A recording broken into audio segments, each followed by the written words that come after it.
House will be in order. For what purpose does the gentleman from Florida rise?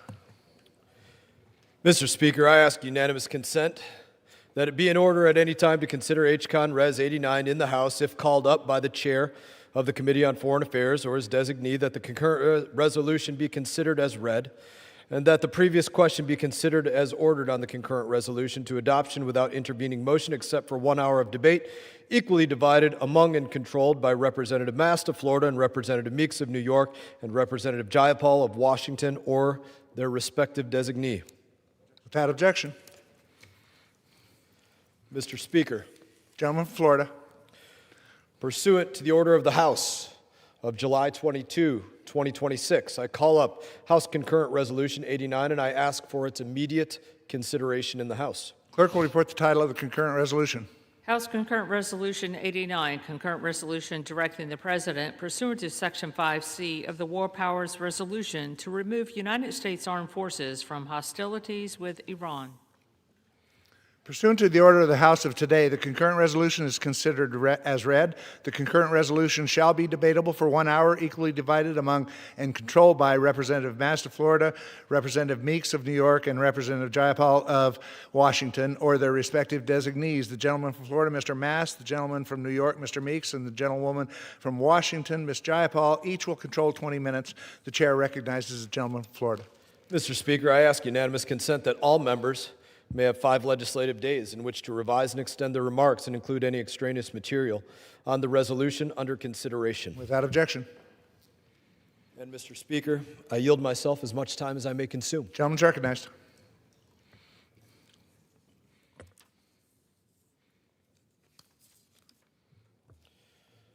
Mr. Speaker, I would like to take some of my time and give recognition to those that we have lost in the fight to end the Iranian terror regime. I'm going to say their names. I'm going to tell you where they served, and I'm going to show you their photo. Sergeant Angel S. Rampersad, United States Army.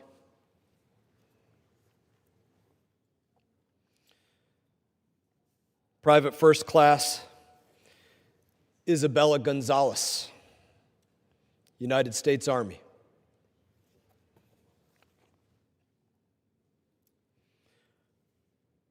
First Lieutenant Tyler James Feehan, U.S. Army.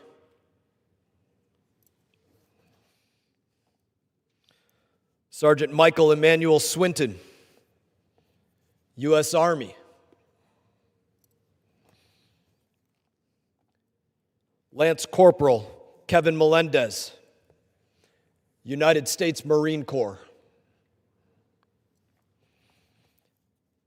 Tech Sergeant Tyler Simmons, United States Air Force. Tech Sergeant Ashley Pruitt, United States Air Force. Captain Curtis Angst, United States Air Force.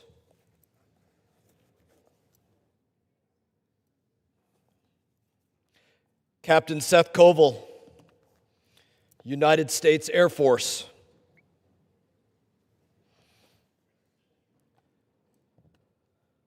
Captain Ariana Savino, United States Air Force. Major John Alex Klenier, United States Air Force. Sergeant Benjamin N. Pennington, United States Army. Chief Warrant Officer 3, Robert Marzan, United States Army.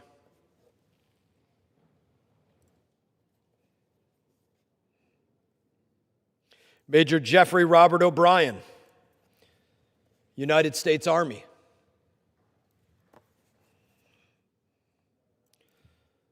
Sergeant Declan J. Cody, United States Army.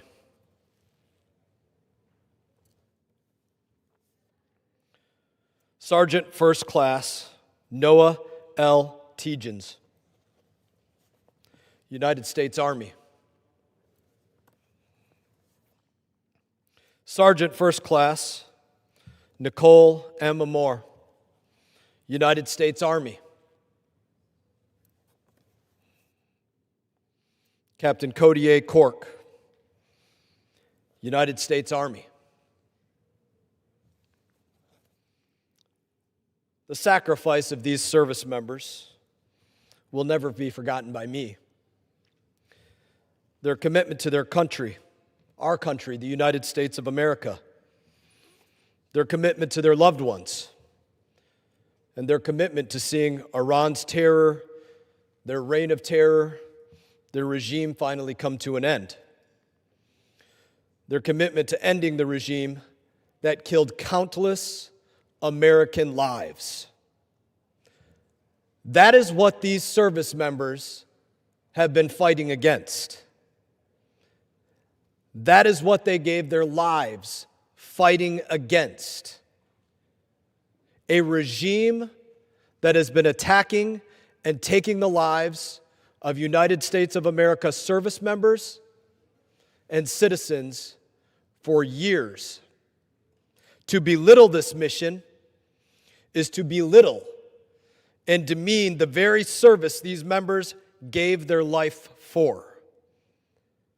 Their sacrifice was not meaningless. This operation is bringing a reckoning for the hundreds of times Iran has attacked and killed people of the United States of America. What were those times? And I'm not going to even go all the way back to the Beirut bombings. I wouldn't have time for that in tonight's debate with the time that we're limited to. I'm only going to go back for the last couple of years to talk about what Iran has been doing to the United States of America. Though my colleagues will argue there has never been any imminent threat against the United States of America by Iran. IRGC naval forces capture 10 American sailors in 2 boats. Separate incident, 4 patrol boats from Iran's IRGC attacked the USS Nitsi. Separate incident, United States naval vessel Invincible attacked by multiple approaching IRGC fast attack boats, small attack boats. Separate incident, IRGC vessel attacks USS Thunderbolt in Persian Gulf. Separate incident, Iranian drone attacks USS Nimitz as fighter jets are landing. Separate attack, IRGC naval personnel place and detonate limpet mines on 2 Saudi, 1 UAE, and 1 Norwegian registered ships. Separate incident, IRGC Navy attacks 4 ships, Saudi ships, Norwegian ships, and a UAE ship. Separate incident, IRGC Navy attack 1 Japanese ship, 1 Norwegian-owned ship as they transit the Gulf of Oman. Separate incident, IRGC shoot down U.S. aircraft operating over international waters over the Strait of Hormuz. Separate incident, IRGC Navy seizes British-flagged, Swedish-owned tanker, and they hold the crew hostage for more than 2 months. On that same day, the IRGC also detained a Liberian-flagged tanker. Separate incident, Iran attacks by helicopter and drone U.S. Navy ship in the Strait of Hormuz. Separate incident, IRGC Navy attack and seize Hong Kong-flagged tanker. Separate incident, 11 IRGC Navy small boats attack 5 U.S. Navy vessels. Separate incident, Iran vessels attack U.S. ships, including U.S. Coast Guard cutter. Separate incident, Iranian personnel board Liberian-flagged tanker. Separate incident, IRGC attack and seize South Korean tanker. Separate incident, all in the Strait. Separate incident, tanker MT Mercer attacked by Iran off of Oman, killing 2 people. Separate incident. Asphalt Princess attacked off of UAE, boarded by Iranians. Separate incident. Iranian forces seized 2 Greek vessels as they attacked them. Separate incident. Tanker Pacific Zirko hit by Iranian drones. Separate incident. Iran's Navy capture off the Marshall Islands, a Marshall Island flag tanker. Separate incident. IRGC seized Panamanian flagged oil tanker in Strait of Hormuz in international waters. Separate incident. Iran Navy seized Marshall Islands flagged oil tanker St. Nicholas while transiting the Gulf of Oman. Separate incident. IRGC seized container ship MSC in a helicopter and also raid in the Strait of Hormuz. Separate incident. IRGC seized another tanker, the Talaria. Separate incident. IRGC seized foreign oil tanker in the Strait of Hormuz. Separate incident. U.S. flag tanker AUS attacked by Iranian gunboats in the Strait of Hormuz. Separate incident. Iran naval forces. The list goes on and on. I could keep reading this for probably another at least 10 minutes with the pages that I have of these. That is what our U.S. service members are fighting against. An Iran that chooses to wage war against the United States of America day in, day out, week in, week out. Prior to Epic Fury ever beginning, the 30 months prior to Epic Fury beginning, Iran attacked us over 350 times.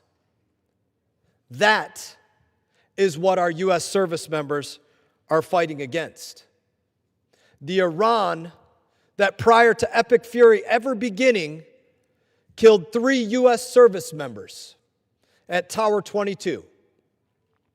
That is what our U.S. service members are fighting against. That my colleagues will say no imminent threat ever existed. The same colleagues that used to tell us we should use any and all means necessary to prevent Iran from obtaining a nuclear weapon. Why? Because they recognized back then that that is the Iran that we have been dealing with day in, day out, week in, week out, year in, year out. The Iran that has been attacking relentlessly the United States of America, tankers, container ships, United States Navy vessels, Coast Guard vessels, firing on our personnel in Iraq, in Syria, in Jordan, anywhere in the Middle East that they could fire on them. What has changed since these attacks? Because everything that I listed off happened well before Operation Epic Fury. So what has changed? The Ayatollah that ordered the attacks on our bases, on the bases of our allies, is now rotting 6 feet under. What has changed? Their navy that carried out countless attacks on our cargo ships, all those that I listed off just now, the navy that was attacking, seizing, holding hostage, they are sitting at the bottom of the waters that they used to float in. Their Air Force that carried out attacks on our bases and against our allies, they have been grounded and obliterated. Those are just a couple of the things that have changed. This was not a war of choice. This was not President Trump's war of choice. This is and always has been Iran's choice that they made each and every day for the last 47 years. What I gave you was just some of the incidents of the last couple years. We simply said, no more wars. Instead, we're putting a stop to the old ones. This ends here. This ends now. That country, their IRGC, their proxies that have been attacking us endlessly will no longer exist. and will not obtain a nuclear weapon, whether my colleagues forgot that they voted to say that or not.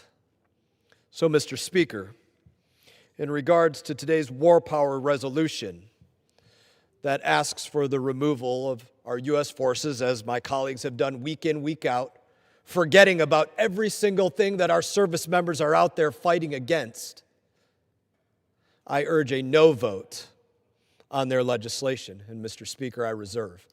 Gentleman reserves. Gentleman from New York. Thank you, Mr. Speaker.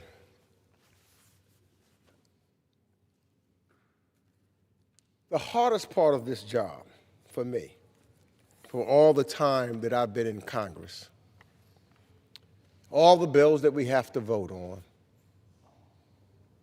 when I put my hand up and swore that I would abide by and protect the Constitution of the United States of America.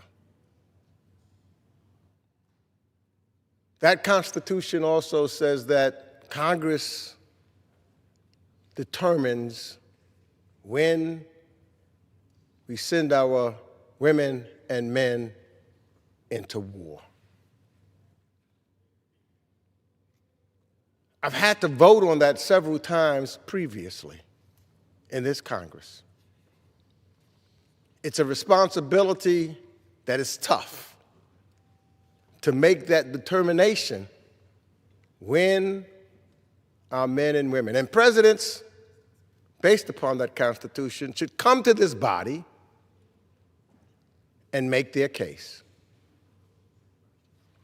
And then we have the awesome responsibility of making the determination of whether or not they should or should not. And that's been the toughest votes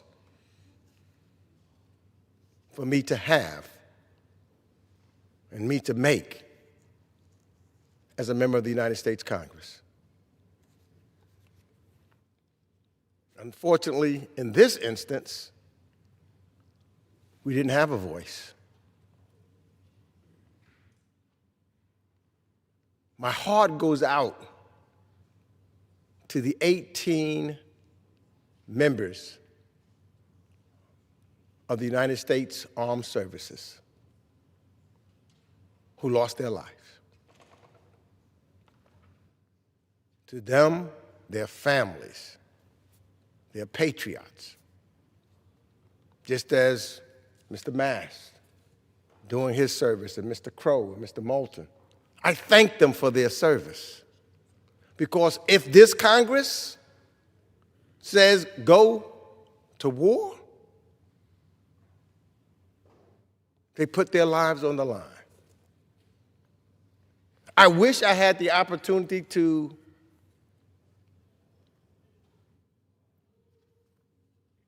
talk to all 18 families who lost loved ones in this war. Fortunately, I can't do all 18. One of the 3 that lost their life over the last weekend, Sergeant Angel Rampershade, is from my district, my constituent in Ozone Park, New York, who was killed on July 17th in Jordan. I'm going to visit that family when I get back to New York on Friday. My office has already reached out to them. I'm going to have a flag flown on top of the Capitol.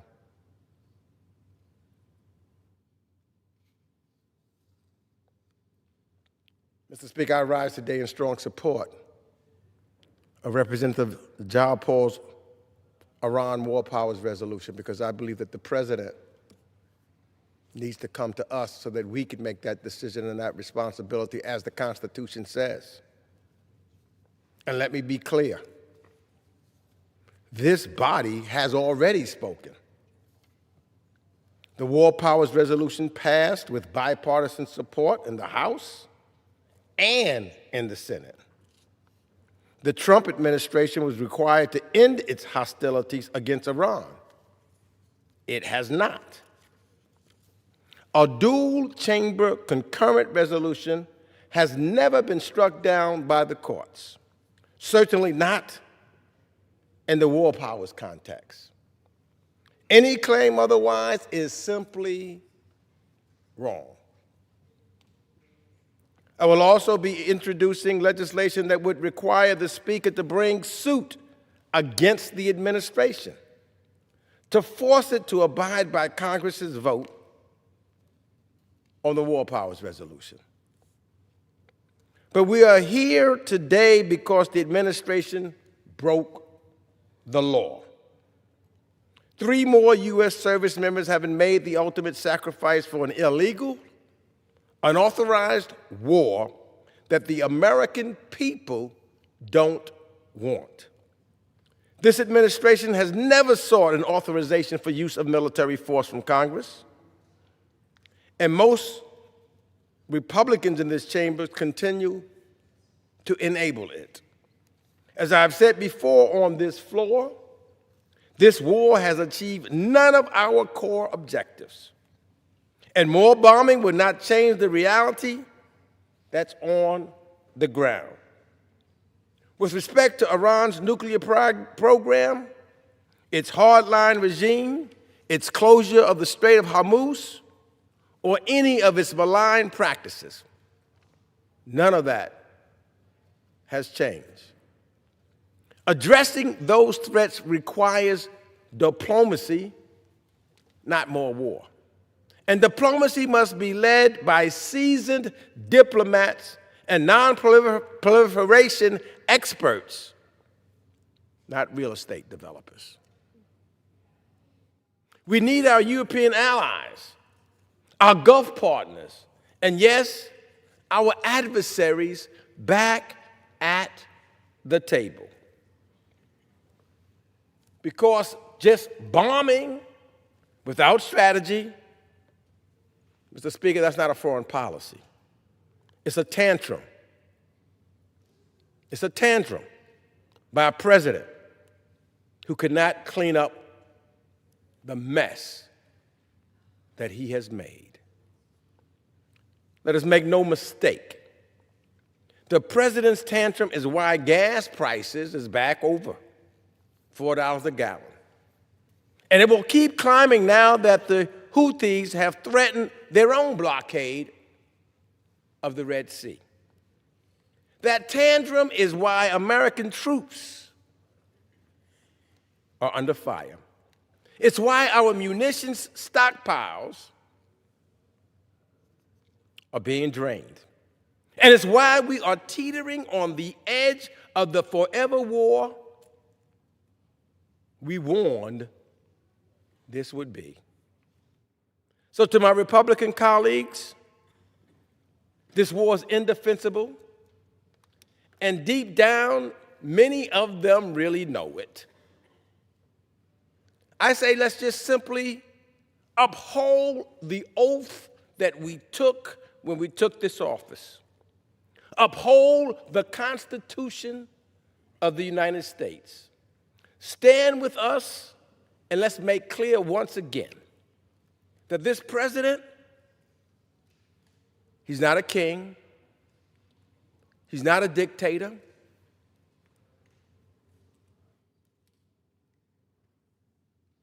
he's the president of the United States, but there is a body called the House of Representatives and the Senate that is equal to the executive branch. He cannot go around this. That's in violation of the Constitution. And he cannot wage war without our consent. And so if you still believe this war should continue, I say fine.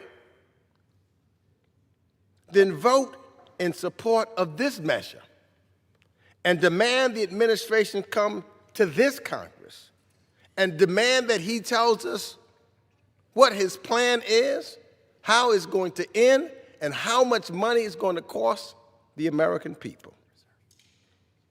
And also, he should follow the Constitution as the law requires. And I reserve the balance of my time. Gentleman reserves the balance of his time. Gentlelady from Washington. Thank you, Mr. Speaker.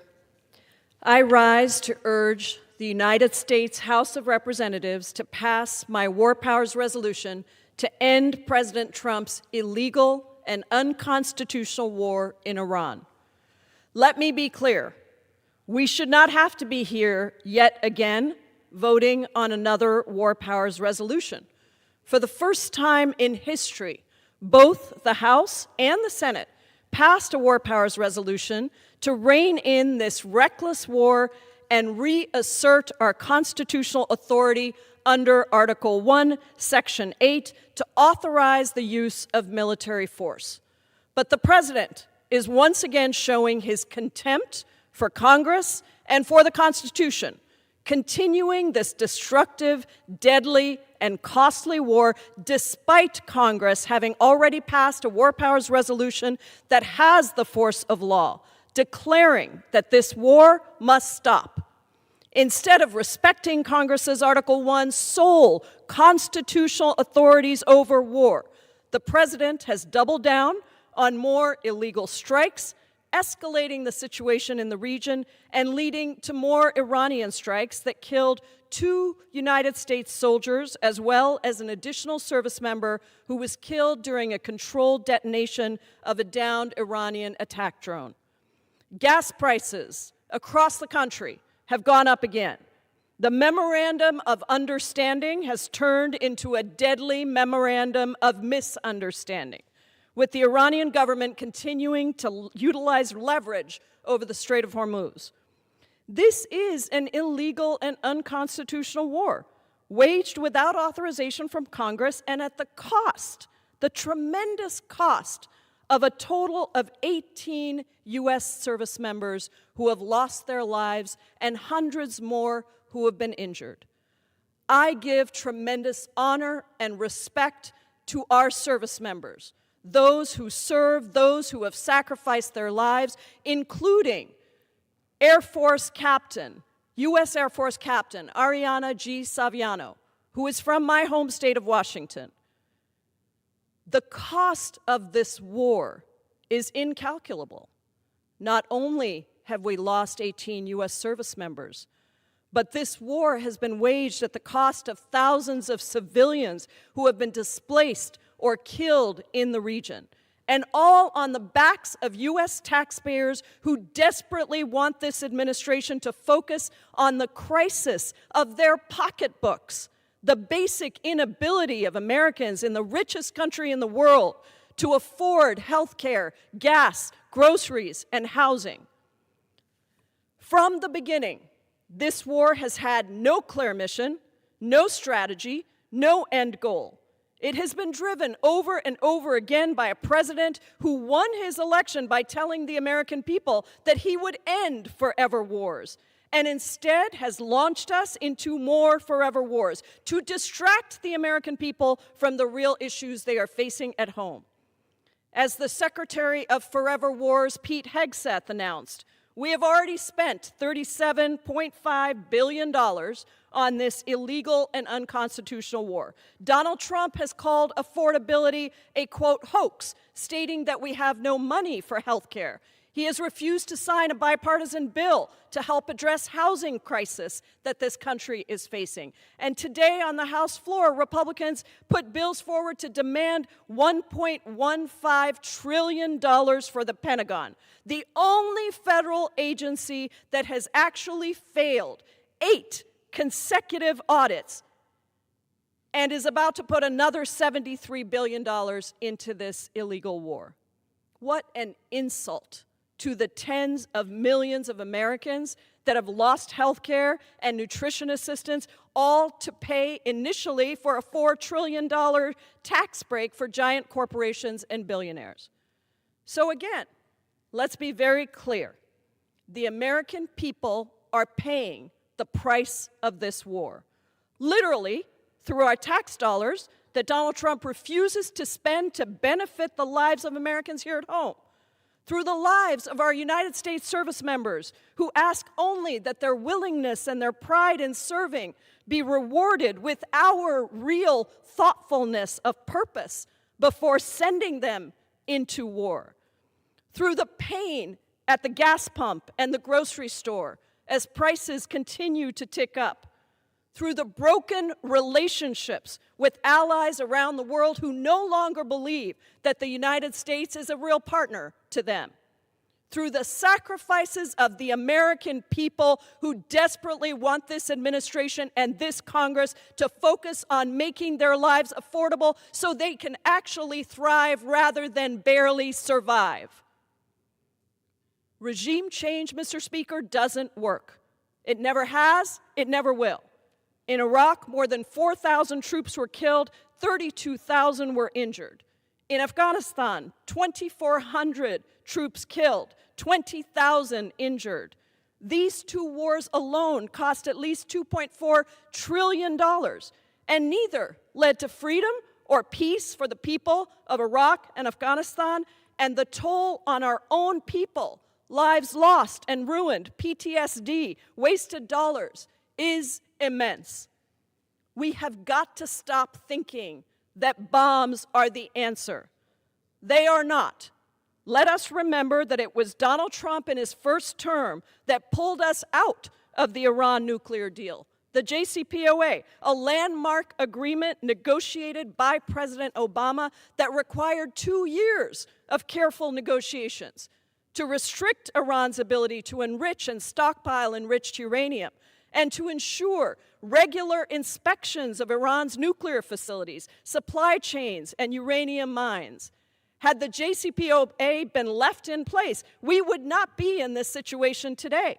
It would have worked to minimize Iran's nuclear threat and strengthen Iranian civil society instead of slapping sanctions on and deepening the brutal regime's hold. I want to thank Ranking Member Meeks for his tremendous leadership on this issue. I want to thank my Democratic and Republican colleagues who are voting for this bill for their clarity of conscience and of constitution. And I want to thank Congressman Crow for his partnership on this War Powers resolution, as well as the bipartisan group of members who have co-sponsored, many of whom have served in uniform for our country and uniquely understand the immense sacrifice and duty of serving in our armed forces. I hope that there are even more on the other side who listen to this debate and are moved to join us in passing this War Powers resolution with even more strength and votes than the last one. Our founders knew that going to war was one of the most solemn decisions that our country would face, and that it had to be debated and authorized only by the elected representatives of the people of the United States Congress, not by a president who ignores his obligation to the Constitution and his obligation to the people of the United States. I urge a yes vote on this War Powers resolution. We must end this war now. I reserve.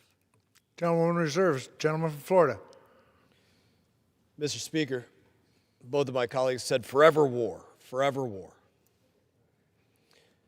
I stood here and read for about 15 minutes the attacks that Iran has been leveling against us just for the last couple of years. 350 attacks, 30 months, 200 wounded, 4 killed. That is the forever war. It has been going on for 47 years, but that is just the last 30 months of the forever war Iran has been waging against us. To end a war that is waged against us every single day, you have to end the people that are waging that war. That is what is taking place. I reserve. Serves. Gentleman from New York. Mr. Speaker, I yield 4 minutes to the gentleman from Massachusetts, Seth Moulton, a co-sponsor of this resolution. Gentleman's recognized for 4 minutes.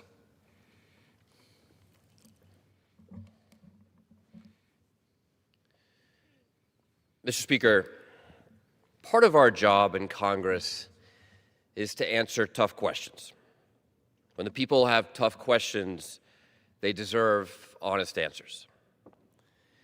But the toughest question I've ever received in my life is not here in Congress, but in Iraq, from an 18-year-old Lance Corporal who simply asked, "Sir, why am I risking my life for this?" There are a lot of young Americans, the best of the best, those few brave enough to put their lives on the line for our country and for all of us here, who are asking that question today. Why am I risking my life for this? Asking that question today as they fight and die in a war Trump did not need to start, a war that he is not winning, a war that has made Iran more dangerous, not less, and a war that is costing every American back home, though none more so than the American heroes and their families who have already made the ultimate sacrifice for this folly. As of this past weekend, the casualty toll from the war has risen to 18. 18 Americans dead in a war that Congress never voted to authorize.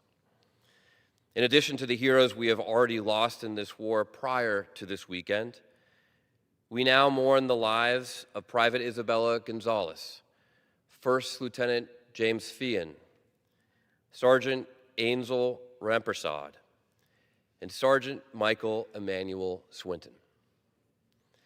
When the military commander in charge of this operation came before the House Armed Services Committee a few weeks ago, I asked him, how many more Americans have to die for this mistake? He refused to answer, just as Trump and his henchman Hegseth have refused to take any responsibility, any accountability for this massive failure of a war, for losing this war to Iran. Yes, part of our job in Congress is to answer tough questions, though it's easier here than out there in the Middle East. But part of our job is also to ask tough questions of this administration before it kills more Americans in this mistake. Too many of our colleagues refuse to do so. Thankfully, a large number of Democratic veterans do not. We are asking these tough questions of the administration on behalf of the American people and on behalf of our troops, and they all demand answers. That is why we have demanded this vote. It's long past time for a plan. We're long overdue for accountability, and we're tired, Mr. President, of losing this war and making it worse for our troops and for everyone here at home. Enough is enough, Mr. President. Enough of your war in Iran that has been an utter disaster for everyone except Iran and maybe China. Enough is enough, Mr. President. Enough is enough. Mr. Speaker, I yield back. Gentleman reserves balance of his time. Gentlewoman from Washington. Thank you, Mr. Speaker. I now yield 3 minutes to the distinguished gentleman from Colorado, Congressman Jason Crow. Gentleman's recognized for 3 minutes. Thank you, Mr. Speaker. I join all Americans, my colleagues, Chairman Mast, in mourning those lost who have made the ultimate sacrifice for our nation once again. And I honor greatly the service of the chairman. We served in these wars together. He knows sacrifice. He, in fact, sacrificed and gave more than I did. And he also deeply understands the threats. And he was right when he outlined those threats. Iran is a malignant regime. Iran does and has posed a threat to Americans, as has North Korea and Russia and many other regimes and countries and terrorists around the world. Because you see, the important thing is not just to recognize the threat and say if there's a threat that we automatically have to go to war. Because that is the start of the analysis, not the end of it.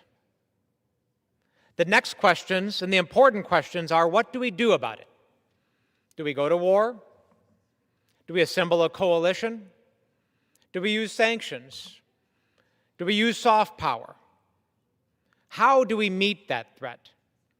And it's the fact that in the 20 years of Iraq and Afghanistan, we stopped asking that essential question and just assumed that war was the answer and would solve it. That is what led us to 20-plus years, trillions of dollars, and thousands of American lives lost for wars that ended poorly. I am unwilling to not learn that lesson. I want to be really clear about Iran in particular. There was no intelligence showing that Iran was proceeding with the development of a nuclear weapon. If there was intelligence, we would be having a different discussion here. There wasn't. And that fact matters. So that leads us to the second part of it. What do we do? How do we meet this threat that has been posed for 40-plus years? What is clear is that Americans are done with an endless cycle of conflict in the Middle East. When I was in Afghanistan, our adversaries, the enemies that we fought, would often say, the Americans have all the clocks, but we have all the time. They simply want to wait us out, knowing that we'll just spend more money, have more combat deployments, that we'll just continue to do it year after year until we wear out. Well, when I'm sitting here and have to face my constituents who are losing homes, losing their farms, losing their health care, who can't answer the simple question, how is this making me safer? How is this improving my life? And I can't answer that. I'm unwilling to perpetuate yet another quagmire and endless cycle of conflict. It is time for us to restart the accountability loop here in Congress. All these rules, all the authorizations that we debate, why it matters is because this Congress, this body, has the duty to take a vote, to have this debate, and then go home and stand in front of those constituents who are losing their homes, losing their farms, losing their health care, and say why we should or shouldn't do it. That's what this is about. I implore my colleagues to learn this lesson from the last 20-plus years, end this endless cycle of conflict.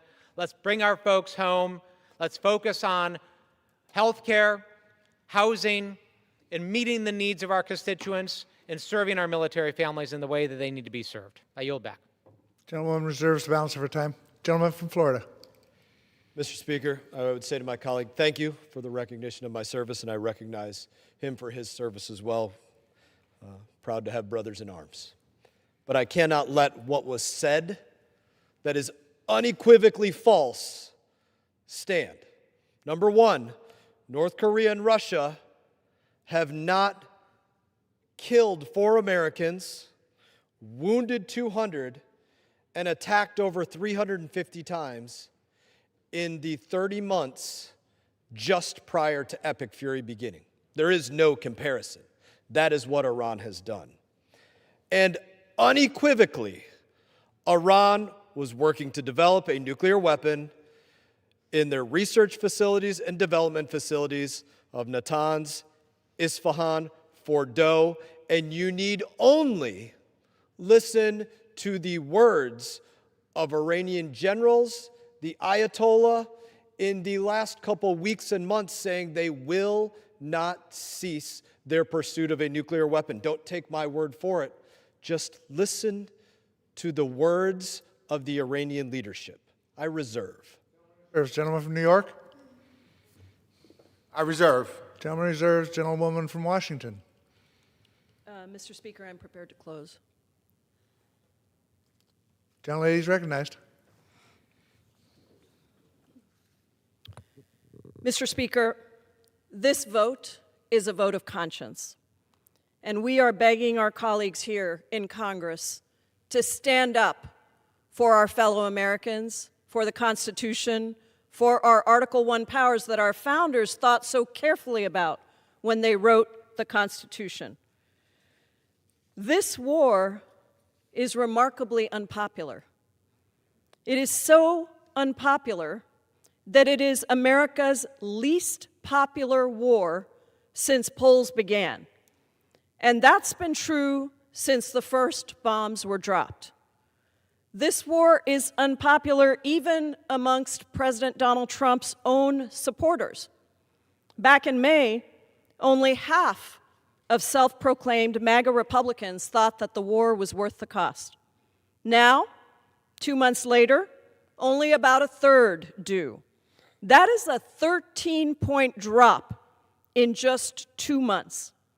And amongst all Americans, a staggering 70% disapprove of this president's handling of the war, and almost 2/3 of all Americans, including over half of MAGA supporters, blame Trump's war on Iran for their rising prices. I think it is important for us to understand that these moments of conscience in our country require a strength of conviction and courage that our constituents expect us to have.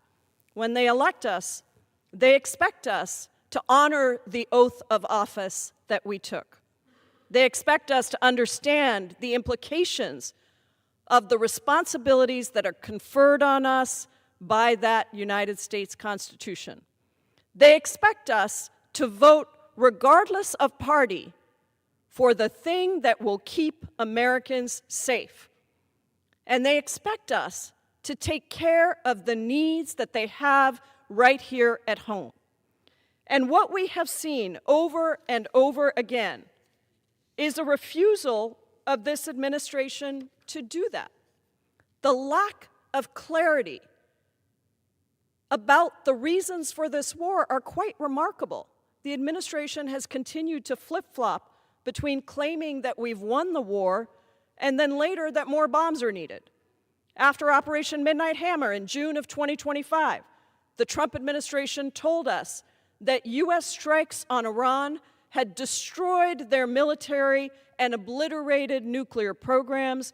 After the initial strikes on Iran, Secretary Hegseth said that the Iranian military was, quote, destroyed and, quote, made combat ineffective. In April, he declared Operation Epic Fury was a, quote, historic and overwhelming victory, end quote, and that the United States achieved, quote, every single objective, end quote. But this is plainly false, and the American people know it. Months after Hegseth claimed victory, Iran continued to strike American assets in the Middle East, kill American service members, and close the Straits of Hormuz. The administration has clearly gotten us into a war that they have no clue how to get us out of. Americans deserve a clear strategy, not shifting explanations that change by the day. They deserve thoughtful diplomacy, not tweets like the one that the president just released today, quoting, "From this point forward, anytime the Islamic Republic of Iran shoots at a ship in the Strait of Hormuz, whether it be by missile, rocket, drone, or any other device or weapon, the United States will bomb and destroy, capital letters, one bridge or power plant, including those located next to or in the capital city of Tehran." Thank you for your attention to this matter, President Donald J. Trump. This is irresponsible behavior from the President of the United States. It is irresponsible behavior on the backs of war powers resolutions that passed in a bipartisan way in both the House and the Senate, telling the president to end this illegal and unconstitutional war. It is irresponsible behavior that is going to lead to more deaths of United States service members and civilians around the world. It does not de-escalate. It does not create coalitions of allies. It does not do anything to address the issues that Americans are facing right here at home. So I close where I started. This is a vote of conscience. This is a vote that requires us to find the strength to do what is right for the American people and to send the clearest, even stronger message to this President of the United States that the United States Congress, the House of Representatives, is reasserting our authority over war. This war must end. Vote yes on this War Powers Resolution. I yield back. Gentleman from New York yields. Gentleman from Florida. Gentlewoman from Washington yields. The gentleman from Florida is recognized. I reserve. Gentleman from New York is recognized. Ready to close. I say to my colleagues, it's been 144 days of a senseless and a pointless war. The president says he's there to prevent Iran from having a nuclear weapon. Well, the first term, the president ripped up the JCPOA, as the gentle lady from Washington has indicated.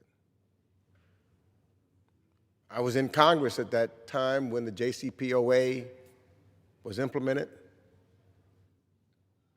The United States was not by itself. It was a well-thought-out, diplomatic document that was produced that was clear. It wasn't something that was done by individuals who heretofore only was involved in real estate. It was done with diplomats around the world, and even some of our adversaries in Russia and China. The P5+1. I traveled several times to Geneva to have dialogue and conversation with the head of the IAEA. And I, along with some other colleagues, was told that at that particular time, for the first time, they had their eyes on Iran and its nuclear capabilities. They had cameras watching everything.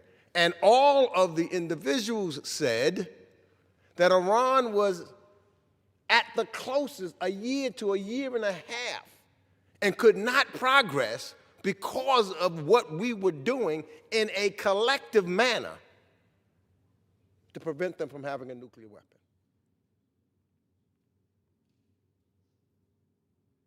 The IAEA was there until when? The president ripped it up.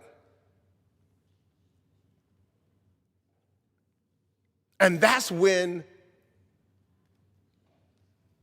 the cameras and the watching of what was taking place, the agreement that had been made through a diplomatic channel, ended and Iran pushed us out. And that's when we no longer could see what was taking place. Diplomacy was preventing Iran from having a nuclear weapon. Without the Straits of Hormuz being closed, without the death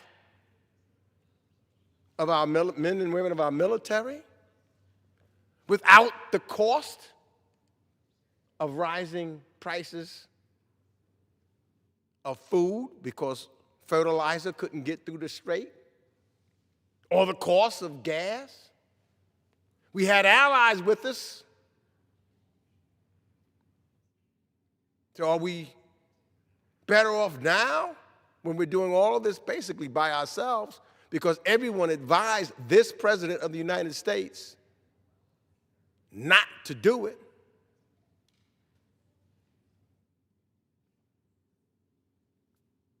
$18 lives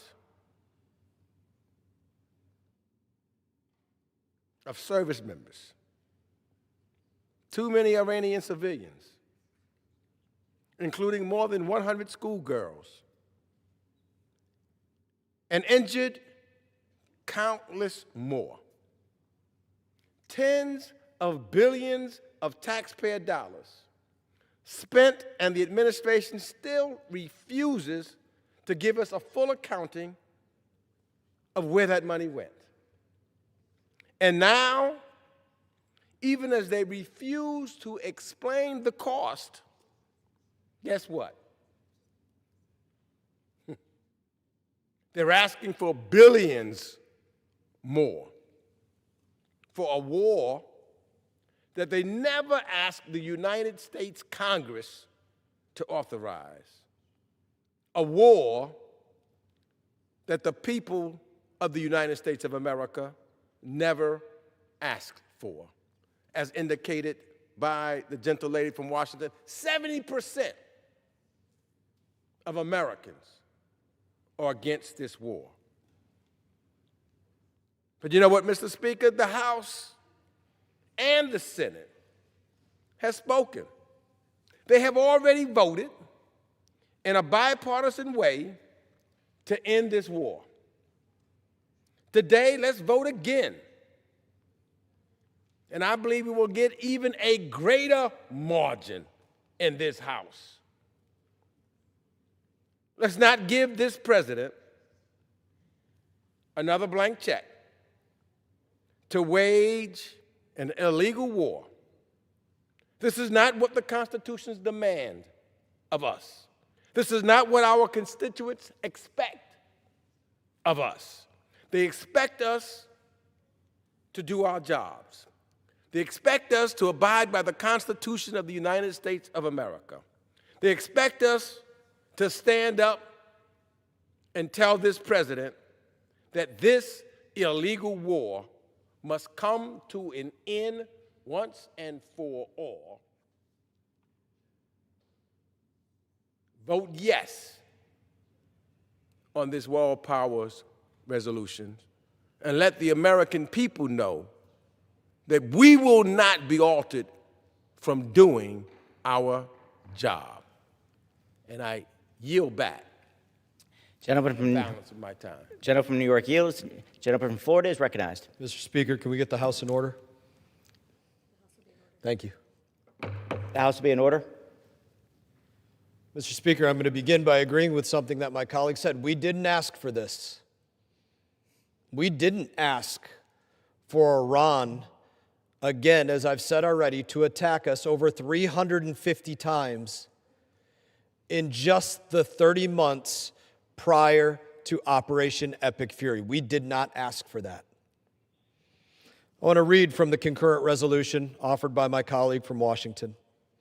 Remove United States Armed Forces from hostilities against Iran, with the exception of forces that would prevent the United States from defending itself, its armed forces, diplomatic facilities, or allied states from imminent attack. Mr. Speaker, I'd like to yield 10 seconds to the gentlelady from Washington to tell us which units, which ships she would like removed.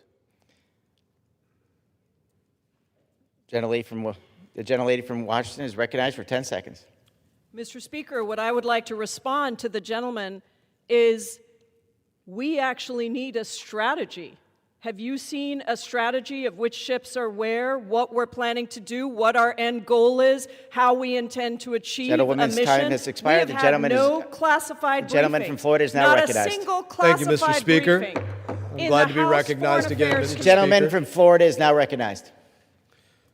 Mr. Speaker, I would read from the resolution again, remove United States forces from hostilities against Iran except for those that are tasked with defending it, its armed forces, its diplomatic facilities, from imminent attack. I would again yield 10 seconds to the gentlelady from Washington asking what forces you would like removed. And I would again respond to the chairman by asking when we will have a single classified briefing, a single hearing in the House Foreign Affairs Committee on this war. Is the chairman prepared to say that we will have that hearing on this war? Why are we so afraid of having a public hearing on the issue of whether or not we should be at war in Iran? Where is the chairman's commitment to the Expired. American people? The gentleman from Florida is now recognized. Thank you, Mr. Speaker. Again, we have an author of this bill that's demanding U.S. forces be removed, and the author of this bill has absolutely no clue what forces she wants to remove. That is beyond irresponsible, to say the least. Write a resolution, bring it to the floor, demand something with the weight of this issue, nuclear-armed Iran that has been attacking us, killing our people for years, 350 attacks, 4 dead, 200 wounded, just before the 30 months before Epic Fury began. She says, remove all forces, that's the legislation before us, and has no clue what forces she wants to remove. There's a lot of adjectives I could use, but my words will be taken down if I start to use them. So I am going to close. My colleagues keep saying that this is a war of choice. The Islamic Republic has made their choice. They chose to attack Americans every day. I read it off for 15 minutes, the attacks that have been coming against us. They chose to support terrorist proxies, killing of Americans and our allies, to develop weapons of mass destruction and missiles to reach out and touch our homeland and our allies. They also chose to scrap the MOU that President Trump put in place when he ended Epic Fury, and to again engage in hostilities and attempt to extort the world for shipping through the Strait of Hormuz. We do have a choice, Mr. Speaker, and sometimes the only choice is whether you're going to hit back when you yourself are getting hit. We have been hit day in, day out. I read it off, and for the first time, we are finally responding. Mr. Speaker, I yield back. All time for debate has expired. Pursuant to the order of the House of today, the previous question is ordered on the concurrent resolution.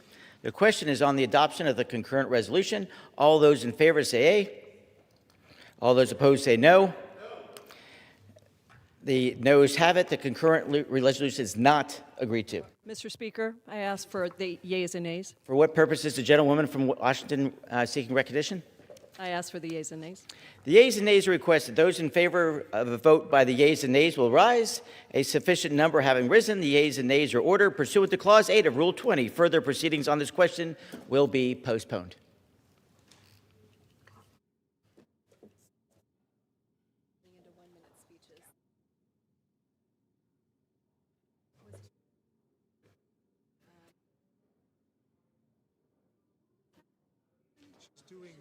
She has the dumb hour. Oh, okay. So just on Davis. You know what?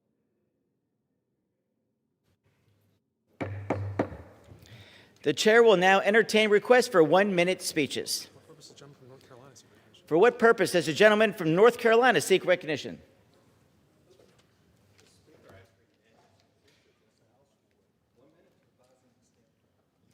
Without objection, the gentleman from North Carolina is recognized for 1 minute.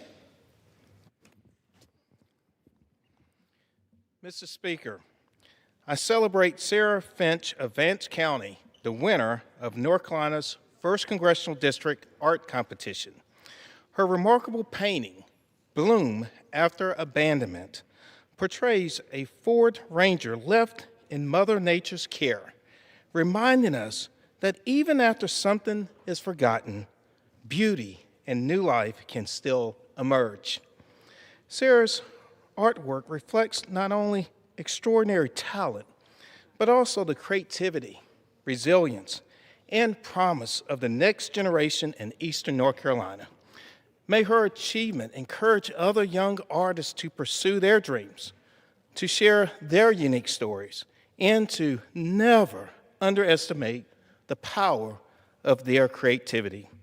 Congratulations, Sarah, and thank you for reminding us that hope can bloom in the most unexpected places. I yield back.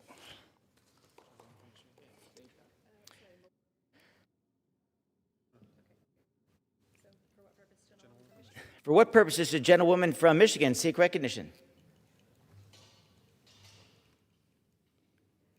I ask unanimous consent to address the House for 1 minute and revise my remarks. Without objection, the gentlewoman from Michigan is recognized for 1 minute. My dear friend, Kate Szyszkowski, passed away earlier this month after a long battle with cancer. Kate was an absolute powerhouse. She served as the Livonia Democratic Club president, where she promoted democratic values and progressive policies. She revitalized the club, transforming the organization into one of the largest, most active in the state of Michigan. It became a local force, just like her.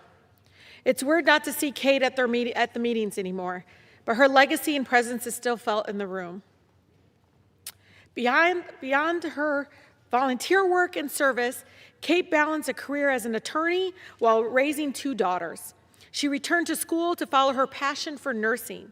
Instead of resting in retirement, Kate worked every single day to defend our democracy and the rights of all residents, especially those historically marginalized in the city.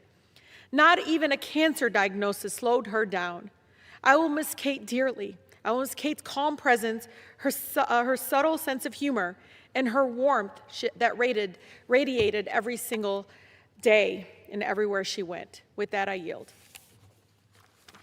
Under the Speaker's announced policy of January 3, 2025, the gentlewoman from Utah, Ms. Malloy, is recognized for 60 minutes as a designee of the Majority Leader. Mr. Speaker, I ask unanimous consent that all members may have 5 legislative days in which to revise and extend their remarks and include extraneous material on the topic of this special order. Without objection. With that, I yield as much time as he may consume to my distinguished colleague from the great state of California, Representative Kiley. You're recognized. Thank you very much to my colleague from Utah for yielding. Many Californians have been shocked to learn that our state legislature and governor just imposed what the California Tax Foundation calls the largest tax increase in state history. Now, for a state that already has the highest taxes in the country and the highest cost of living, that is really saying something. And as part of this, the governor and legislature in Sacramento have imposed a massive tax increase on health care that's going to cause California families to have to pay up to $400 more for health care premiums. This is something that Californians simply cannot afford, and it's all the worse given that California voters already said that this kind of tax increase is barred. It is a double blow to democracy and affordability. Fortunately, there is a way we can fight back to stop it. I am writing a letter putting forth a formal request, joined by my colleagues in the California delegation, for the Department of Health and Human Services here at the federal level to block this tax increase, which does require federal approval. We'll be sending this request out by the end of this week. And it is my hope that California taxpayers can be spared yet another increase in our cost of living that so many Californians simply cannot afford because of the extreme policies coming out of Sacramento.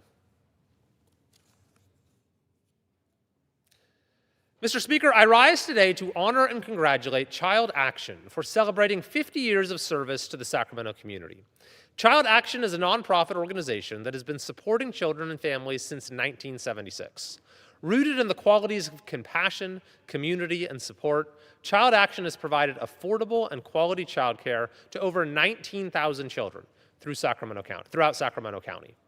When childcare is affordable, educational, and accessible, it greatly benefits the whole regional economy. As chair of the subcommittee on early childhood, elementary, and secondary education, I know full well the impact that Child Action's subsidy program and eligibility list provide to deserving families with the necessary financial support. These forward-looking initiatives allow parents to seek employment or educational opportunities while still being able to support their families. In addition to the programs for families, Child Action also provides support and training to other child care providers in the Sacramento region, raising the quality of care in the field while growing local businesses in the process. Partnering with like-minded stakeholders is just another way that Child Action enhances the quality of life in our community. They are indeed a pillar of compassion and care by supporting other child care providers and guiding children and families towards brighter futures. I was honored to attend Child Action's Golden Gala in the city of Rancho Cordova. The evening was filled with connection, care, and support as guests raised awareness for programs that continue to provide high-quality care to those who need it most in our community. Therefore, on behalf of the United States House of Representatives, I am honored to recognize Child Action for 50 years of service to the Sacramento region.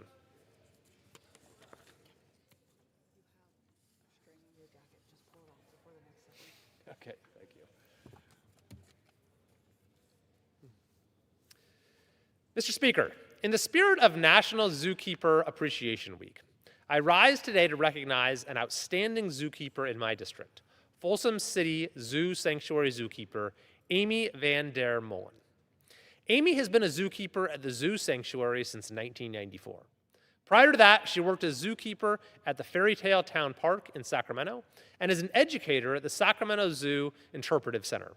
During her career, she has cared for birds, reptiles, omnivores, and carnivores. During her tenure at the Folsom City Zoo Sanctuary, Amy has overseen the care of many animals, including 13 bears, 8 mountain lions, 2 tigers, 5 wolves, and many others. As part of her zookeeping job, Amy participates in vet procedures for the animals in her care, creates behavioral and environmental enrichment, performs positive enforcement training, participates in keeper chats for guests to educate them about animals, and shares the Zoo Sanctuary's mission of teaching responsible behavior toward all animals. Amy has created the annual art program where animals use their feet, nose, or other body parts to paint with non-toxic, washable paint on a canvas. These paintings are sold in the zoo gift shop and have even been part of art shows at a local art gallery in Folsom, and have sold at various special events and fundraisers to benefit the Zoo Sanctuary. Amy's love for her work and for the animals under her care is evident, as she has been quoted as saying, "During my career, I have loved every single animal that I have worked with, but of course there are a few that I will never forget and will always be part of me. I have been eligible," she said, "for retirement since January of 2025, but I love my job and my animal family, and I don't see myself leaving anytime soon." Therefore, on behalf of the United States House of Representatives, I am honored to recognize zookeeper Amy Van der Molen for her service to the Folsom community.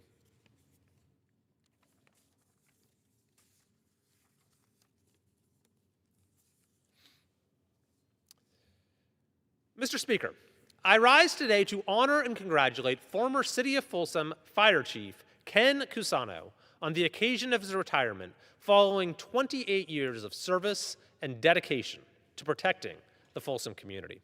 Chief Cusano attended Folsom High School and received his bachelor's degree from Sacramento State.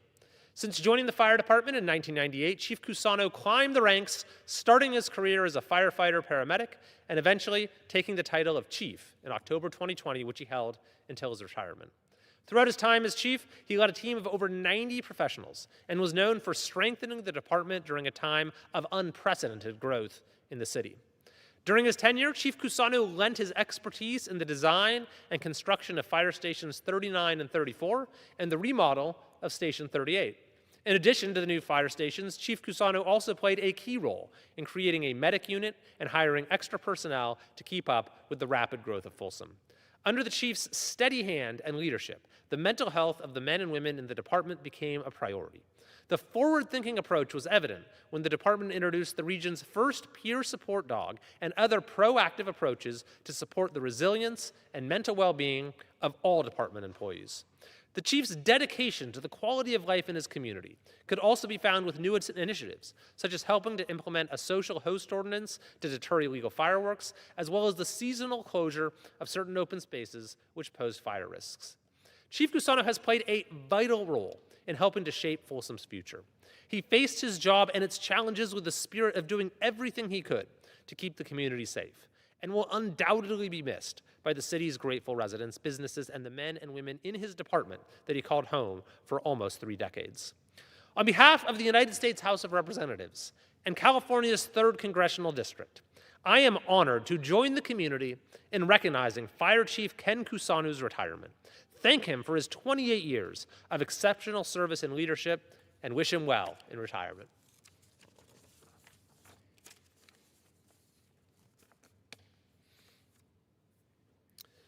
Mr. Speaker, I solemnly rise today to honor the life of Brad Tatum, who passed away earlier this year. Brad will be known not only as the publisher of the Orangevale View, but as someone who cared deeply for small businesses, youth athletics, and his family and friends. Known as the heart behind the Orangevale View, Brad took pride in sharing the good news that enhanced the quality of life throughout his beloved Orangevale. This free bi-weekly newspaper stories were not only insightful, but brought people together with a common touch. Brad's gift for selecting stories that reflected his sense of pride for the community could be seen through the ways that he highlighted local heroes, businesses, and the Casa Rams athletic program. His prose and choice of which stories to feature positively impacted Orangevale and the surrounding communities. Brad will undoubtedly be missed by his children, grandchildren, siblings, friends, and the more than 37,000 readers who enjoyed learning about the latest FFA achievements, breakfast at the Grange, and all the other happenings that make Orangevale a special place. His dedication to his community will not be forgotten, and the impacts he made will live on in the lives he touched and the stories he wrote. Therefore, on behalf of the United States House of Representatives and California's 3rd Congressional District, I'm honored to recognize Brad Tatum for his many contributions to the Orangevale community. I now yield back to my colleague from Utah. Thank you. And with that, I yield as much time as he may consume to my distinguished colleague from the great state of Louisiana, Mr. Higgins.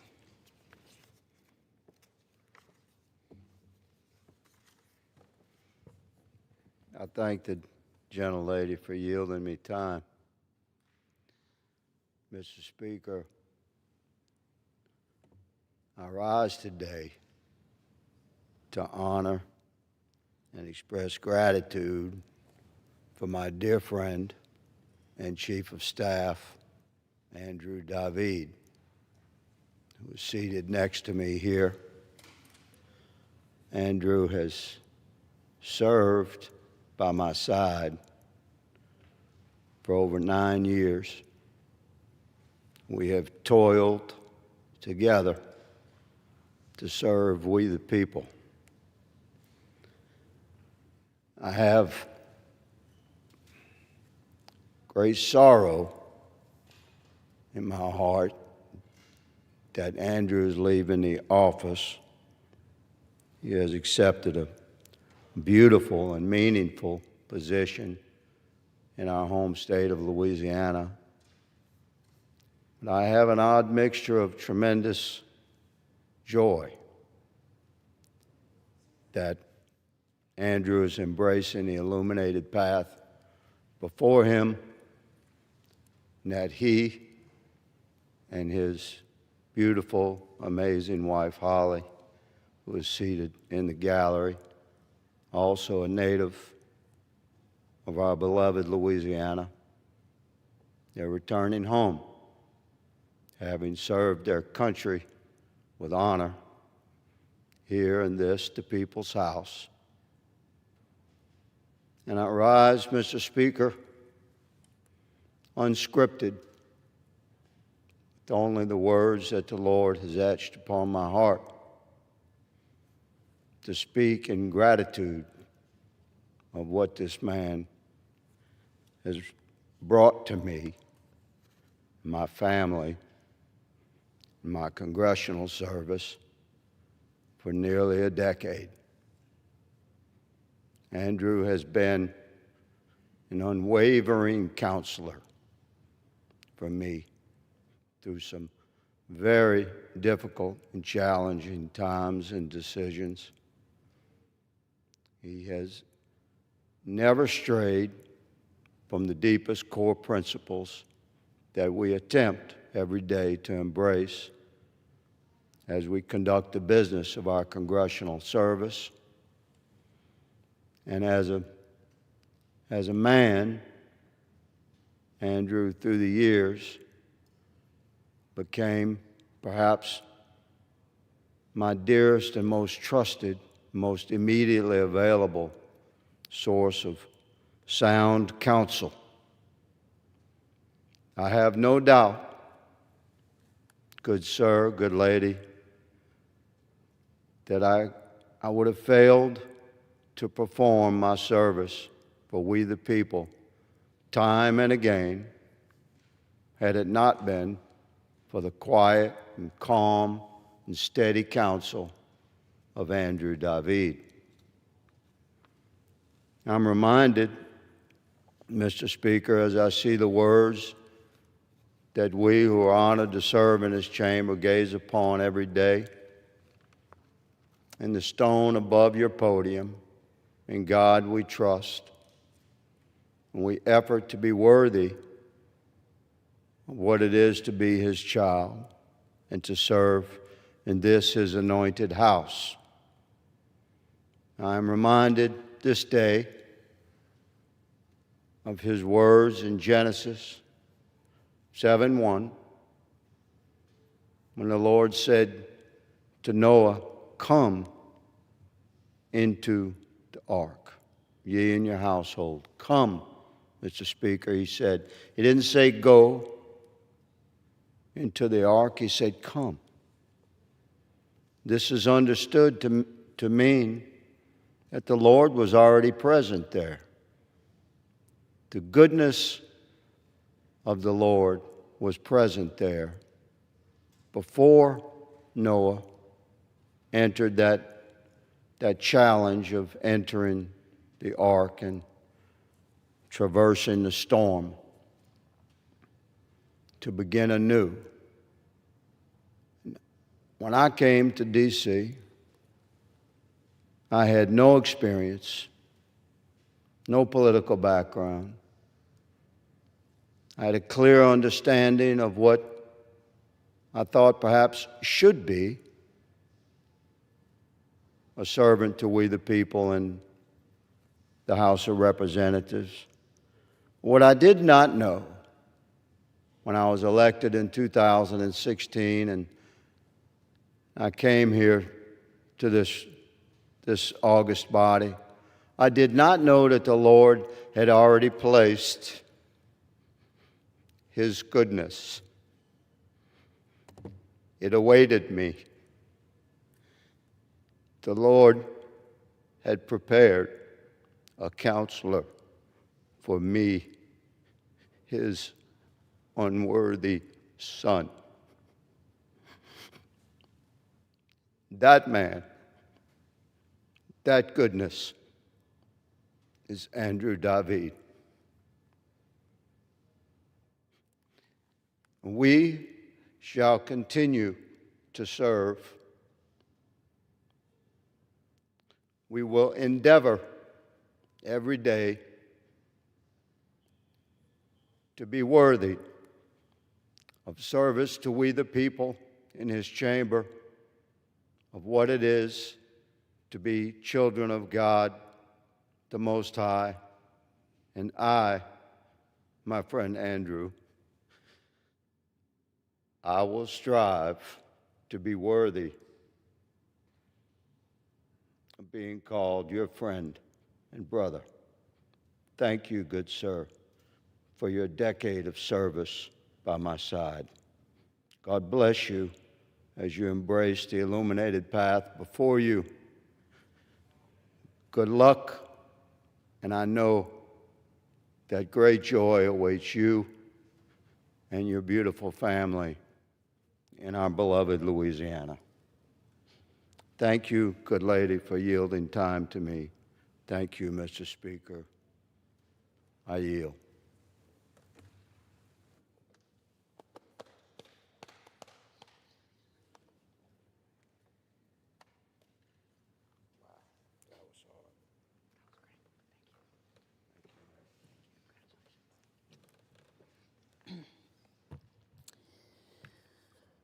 The 4th of July fireworks are over, the barbecue leftovers are long gone, and now we have the rest of the year to continue to reflect on America's founding 250 years ago. John Adams believed that independence should be celebrated with solemn reflection, and in that spirit, I sponsored a speech competition for the high school students in Utah's 2nd Congressional District and asked teenagers to write about what America means to them. Tonight, I'll read the 2 winning speeches as well as a little bit about the 2 students who wrote them. These speeches were selected out of a pile of speeches with blind reading, so I didn't know who had written them. Cambry Giles is a student at Millard High School in the 2nd District. She's entering her senior year. She lives in Meadow, Utah, a town with fewer than 350 people, where she's an active member of her school's FFA chapter. And after graduating, she plans to serve an 18-month proselytizing mission for the Church of Jesus Christ of Latter-day Saints. This is her speech. George W. Bush said, "For we are given power not to advance our own purposes, nor to make a great show in the world, nor a name. There is but one just use of power, and that is to serve people." I love this quote because it shows just how America should be. I ask you, what are you doing to help the people around you, and therefore to help this country? I believe that this country is a country of love and freedom. Each of us has the unique opportunity to help those around us. If we love those around us, we can make someone feel better. Love is the first thing I think of when I think of what this great country is. This country means being able and willing to be a helping hand. We all have the freedom to help those around us. We never know just how much of an influence that can be. When people think about this country, they should be inspired and feel proud to call it home. I want everyone who hears this to be inspired to show kindness and feel the sense of pride that this country brings. Every time I stand up to say the pledge, or when I hear the national anthem, I feel a sense of pride to be able to call this country my home. I get teary-eyed because I know what this country stands for and the lengths kindness has gone to keep it free. The most important thing this country stands for me, is kindness. If anything is taken from my speech, I hope everyone that hears this leaves feeling a stronger sense of pride for our country. If we want America to stay great, we must choose to keep it great by treating all of its people with kindness, lifting others up instead of putting them down. This country immediately needs more kindness. Thank you, Cambry. And the second one is from Riley Moore. Riley's the 2nd winner of our America 250 speech contest. She's also from a small town, Delta, Utah, where she attends Delta High School and is entering the 10th grade. Riley's words reflect love for our nation's history and faith in its future. This is Riley's speech. America means so much to me because it's a place where freedom meets opportunity, where people from all over the world, not just America, can come together to live, work, and dream. In my opinion, America represents being able to make a difference and choose your own path. The country is so diverse with so many cultures, ideas, and traditions, it's amazing. To me, America is about standing up for what's right, working hard to make things happen, and better the world around us. It's far from perfect, but with the freedom to speak our mind and fight for justice, great communities are created. I'm proud to live in a country that supports freedom and opinion. In conclusion, America brings hope, opportunity, and a place where I can imagine and create a bright future for myself as well as others. Thank you, Riley. Cambry and Riley are young, and their words reflect well on them, their families, and Utah, where they were raised. Like them, I'm grateful for our country and excited about the next 250 years of American goodness and freedom. And I want to thank each of the high school students who rose to the challenge and wrote a speech. I sincerely hope that each of them learned something new and that their love for this country grew even just a little bit. And with that, Mr. Speaker, I thank you very much and yield back the remainder of my time to the chair. Gentlewoman yields back. Under the Speaker's announced policy of January 3, 2025, the gentlewoman from Ohio, Ms. Kaptur, is recognized for 60 minutes as a designee of the Minority Party. Thank you, Mr. Speaker, very much. This evening I have real pleasure to send positive messages forward on so many of the phenomenal citizens that I represent here and their life stories. I rise today to celebrate an extraordinary Ohio educator, Cassie Dornbush, from Ottawa County, Ohio, Congressional District 9. She was honored by the Coalition of Rural and Appalachian Schools as the Outstanding Elementary Teacher for the 2025-2026 school year this year. For 33 years, Cassie has been a reading specialist at Benton Carroll Salem and a builder of futures. With patience, compassion, and unwavering belief in every child who walks through her door, she has helped students discover how to read, yes, but more importantly, how to believe in themselves. In every word of encouragement, Cassie shapes the confidence, curiosity, and resilience of young minds. Her impact lives on in the voices, dreams, and successes of her students. As she starts her well-earned retirement, we thank you, Cassie, for your dedication, your heart, and the lasting difference you have made in each and every life. Our rocket future is brighter because of you. Thank you, Mr. Speaker, and I yield back on this particular 1 minute and move on. Mr. Speaker, I rise today to honor the life of Paul Hollenbeck, an architect, a mentor, and a rare, lifelong community builder. His precious insights to build progress forward in every corner of our city of Toledo is unparalleled. Paul was an astounding, creative, humble citizen, and he embodied the community's hopes in every nook and cranny, and he rarely got attention. He was very, very humble. He didn't look for notoriety. He believed deeply that places matter because people matter, and he spent his life proving that that belief, brick by brick, neighborhood by neighborhood, project by project. He was unrelenting. I knew Paul as a friend and as a doer. He didn't just talk about civic responsibility, he lived it. And he set an example for others to follow. Through his leadership in creating the Toledo Design Collective, his vision for downtown Toledo, or his quiet mentorship of young architects and community leaders, he and they reimagined the redevelopment of urban spaces and neighborhoods, literally rebuilding America in this new century. He breathed new life into every corner of our community. Paul always demonstrated a focus on the future and that good design for people is about dignity, access, opportunity, and respect for our built environment. He understood that cities are living places shaped by generosity and care, and he gave Toledo both. Paul brought people together, listened closely, and always asked how we could do better for the next generation. He leaves behind, yes, the design collective, the collaborative, building and revitalized neighborhoods, and more importantly, he leaves behind a grateful family and grateful friends and a grateful community and a civic spirit we all can carry forward by innovating and caring for the precious legacy of our built environment in the largest fresh watershed in the entire Great Lakes. Paul Hollenbeck's legacy will live on in the voices, the dreams, and successes that have happened across our region. I say to his family, to his friends, to the architects with whom he spent so much of his life, congratulations, job well done, Paul Hollenbeck. Mr. Speaker,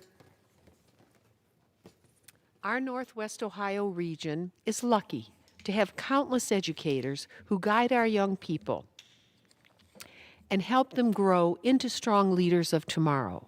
One of these educators is Mr. Andre Cowell, a retired Toledo detective now teaching criminal justice at Washington Local School District's Whitmer High School. He brings 25 years of field experience to the classroom.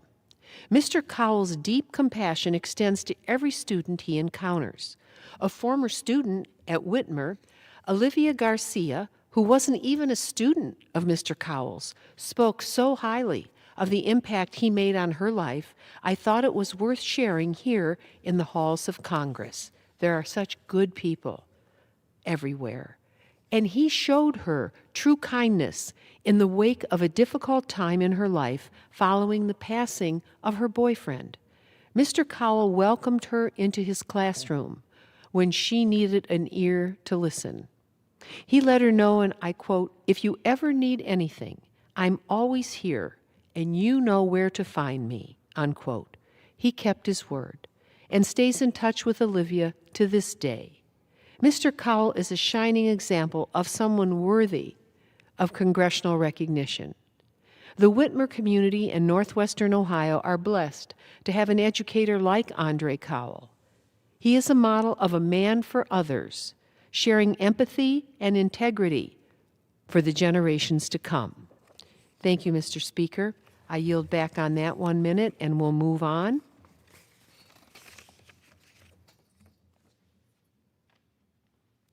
Mr. Speaker, I was pleased to return to my alma mater, St. Ursula Academy in Toledo, Ohio, earlier this year to join the students at a sports rally that featured student athletes, a lot of them. The event recognized the senior young women for their achievements. Special recognition was lauded on the 22 members of the dance team who once again prevailed as State of Ohio champions this year. These arrows well represented our state and the Academy at the UDA National Dance Team Competition, earning a silver placement in jazz and a bronze placement in pom. I was able to present a flag flown over the U.S. Capitol to Coach Morgan Losby and her team of extraordinary dancers. Boy, are they precision dancers, as our community honored their stellar performances this season. Please allow me to applaud all these disciplined student athletes at St. Ursula Academy, including those in, get ready, basketball, gymnastics, swimming and diving, crew, lacrosse, tennis, track and field, soccer, softball, volleyball, golf, in addition to the dance team. Congratulations to them all for their hard work and perseverance as they enjoy their hard-won plaudits and pursue their passions into the future. We know they will do well. Thank you, Mr. Speaker. I yield back on that and would like to proceed.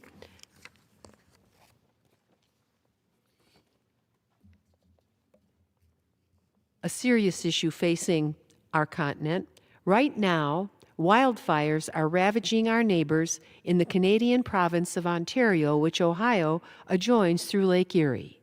Many First Nation communities have been forced to evacuate. Hundreds of thousands of hectares of forests have burned. However, our northern neighbors were not the only ones who suffered.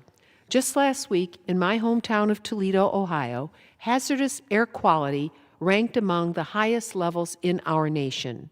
As winds blew the smoke into northwestern Ohio, our community was at risk for the grave health concerns that accompany wildfire smoke. Asthma attacks, heart attacks, and weakened immune systems. Burning forests remind us that environmental challenges like air pollution and wildfires, which will continue to be exacerbated by climate change, do not stop at national borders. We in the Great Lakes Nation must continue to work with our continental neighbor and strongest trading partner to share expertise on forest management and wildfire response. Joint efforts and collaboration are necessary to make both of our countries safer, healthier, and more resilient. America belongs to all of us, no matter what side of the border one lives on. As allies working together, we can heal our freshwater and forest systems in our precious, bountiful, and life-sustaining freshwater region. Thank you, Mr. Speaker. I yield back and wish to move on to another topic. Mr. Speaker, this is not the first time I have urged Americans, please lower the temperature. Political extremism and dangerous divisions among Americans are still cause for serious reflection. We have seen it time and again throughout our history, and we have seen, sadly, assassination attempts on the president, on former presidents, on lawmakers at the state and federal level, Supreme Court justices, governors, and many more. Last month, as the LGBTQ community celebrated Pride Month, families nationwide marked Father's Day. We saw another escalation that compels me to raise the issue of political extremism once again. A cruel and heartless person anonymously sent a false tip to state police in Michigan in an attempt to falsely claim that former Transportation Secretary Pete Buttigieg and his husband, Chasten, had abused their twin 4-year-old children. Child Protective Services investigated competently, professionally, and quickly, realizing that no abuse had taken place. That false flag proved to be a traumatic experience for parents and their precious children alike. Dear citizens of our nation, hatred is unacceptable. It's still alive in some corners and well in some places in America. Call it out. Cruelty must not be our standard, and it should not be allowed without rebuke. I'm sorry the Buttigieg family had to endure it. Loving families should live free of bigotry. We all need to lower the political temperature. Be kind. Be kind. Be soulful. Thank you, Mr. Speaker. I yield back and wish to move on. Mr. Speaker, I rise today to say that the leaders of this chamber need to allow a return to regular order. We are far from that. We see the constant churn of failed rule votes, budget bills hopelessly behind schedule, Congress sent home, dozens and dozens and dozens of days wasted going away from this chamber rather than passing the bills that are critical, such as appropriation bills, not receiving consideration in the timetable allowed. And with a Hail Mary pass, pivoting to congressional continuing resolutions instead of passing bills to effectively govern. The Appropriations Committee worked on each of our 12 bills. We did our job and tried to move them forward. For weeks, the energy and water bill impacting every congressional district in our nation has been purposefully delayed after a rule to consider it failed for no good reason. And now we head home. We're being sent home again for the August recess and district work period without Speaker Johnson allowing our work to be completed to fund our country for the coming fiscal year. The fiscal year ends the last day of September. The new fiscal year begins October 1st. This Congress has failed in its duty. The clock is ticking even louder. I wish the leadership of this chamber cared about returning to regular order. We are living through great disorder here, but they seem to be fine, kicking the can down the road. This hurts every American family. Income tax forms, people can't get answers. It hurts the Department of Veterans Affairs. They can't hire the staff they need. It hurts every single American in calling into the federal government and trying to getting answers to questions you have because of understaffing and uncertainty. This isn't the way to run a country of 340 million people. Someone has to restore regular order to this Congress and this House. I and my fellow appropriators stand ready to do this work. We have done our work.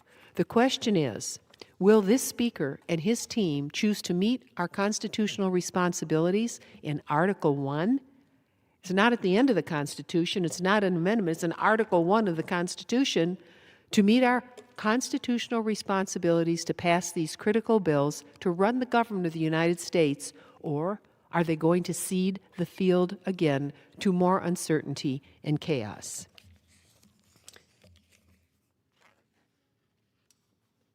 I yield back on that, and Mr. Speaker, I move on. The President's reckless and power-hungry administration has made yet another attempt to stifle the rights of millions of hardworking Americans. He implemented a lawless database that violated privacy rights, and he compiled citizens' private Social Security information to illegally distribute that to states eager to purge voter rolls. This is on top of the administration's secret plan, alongside Speaker Mike Johnson here in this House, to cut hard-earned Social Security and Medicare benefits. Not only was this data collection started under Elon Musk and his Doge, they call it Doge, illegal team, a myriad of so-called data was fabricated and inaccurate. Americans were mislabeled as non-citizens or deceased by the database. They had their voter registrations canceled without any notification whatsoever. Thank goodness for the work of prosecutors and an ethical district court judge for blocking their illegal action. But the damage has already been done. I urge every citizen listening, especially those who are senior citizens, go to a website called vote.org, vote.org, to check your voter registration status to ensure your rightful access to the ballot box. That's vote.org, vote.org, to check your voter registration status to ensure your rightful access to the ballot box itself. Sadly, you and I both know that this will not be the last time this administration and their billionaire buddies try to limit your sacred right to vote. Your sacred right to vote. This year, please make your voices heard.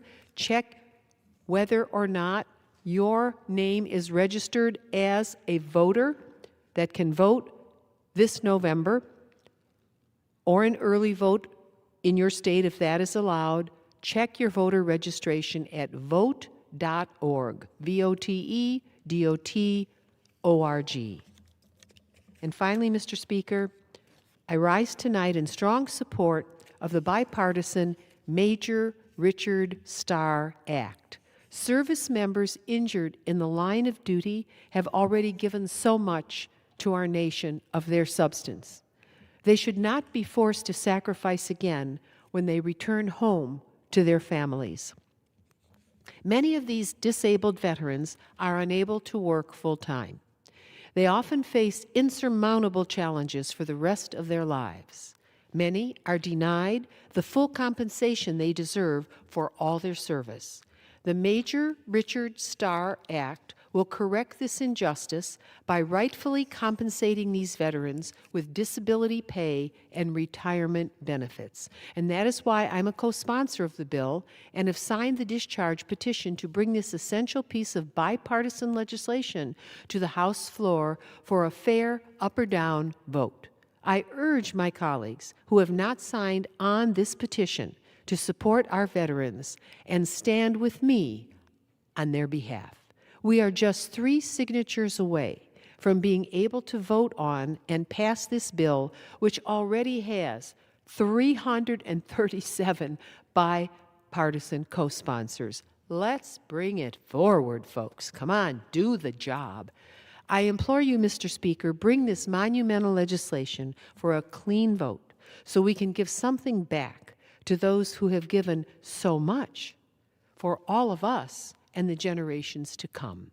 Please sponsor the Richard Starr Act. Just sign the discharge petition, the Major Richard Starr Act. We only need 3 signatures more, and we can move this bill. Thank you, Mr. Speaker, and I yield back.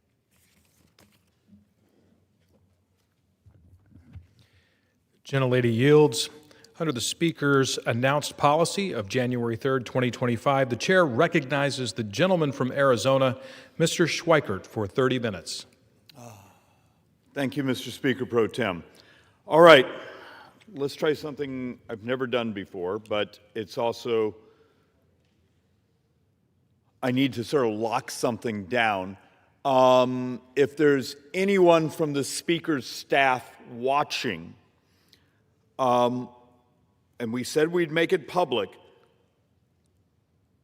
my team, even myself, we were made a promise today that when we get back, we are going to sit down with a couple of the committee chairs and some of my joint economic economists, because we've been sitting on pieces of legislation for over a year to cut spending, to cut borrowing without removing services,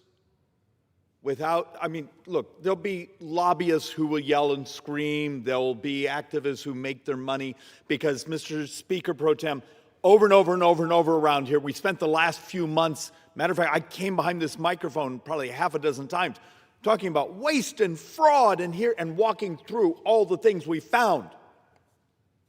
How many bills have we moved through here that actually take those things on? Turns out it's harder than you think, because the fraud, turns out that's fairly easy to identify. It's a little hard to stop. Often it's money that's already gone out the door, so we got to hunt someone down, try to collect the money, put someone in jail. But when you hear the term waste, it's often our fault. We designed a program that has leakage, or certain companies have found ways to take advantage of it, certain bureaucracies. Give you a simple example. This is going to make sense in a moment. In New York City, in the last 5 years, the #1 job creator turns out to be a Medicaid program for home visiting.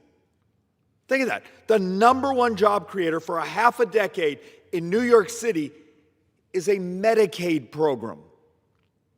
Even when the leftist Democrat governor of New York says, yeah, it's fraud, maybe we could do something together.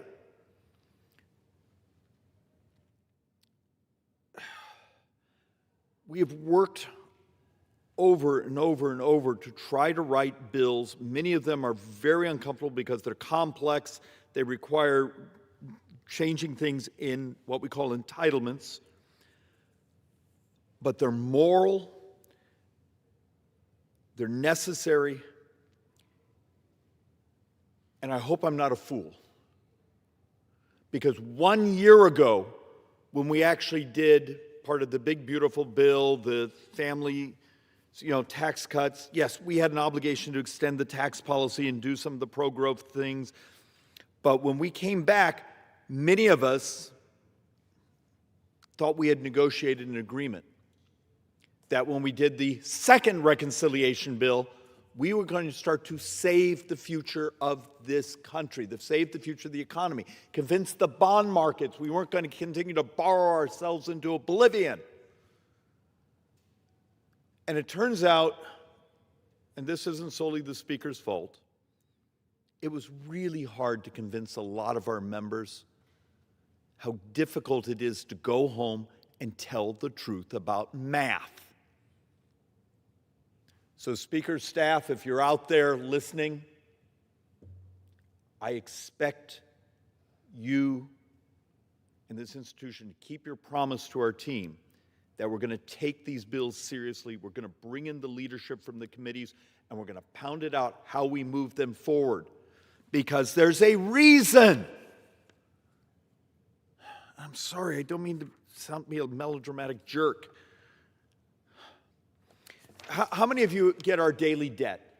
So the Joint Economic Committee, we actually built a system where every single day, every workday, we reach into the Treasury's management system, and they have these charts and charts and charts and graphs and charts, and we capture what was borrowed today, what was brought to market today, what was sold today. Who in this room, the handful of us who are here, and hopefully the 1,000 televisions we're on, understand over the last 12 months, if I do the last 12 months average, $93,763 is what we're borrowing every second. Every second over $93,000. Now, I understand some of these numbers bounce up and down because we also had some refunding issues after the last debt ceiling issue a year ago.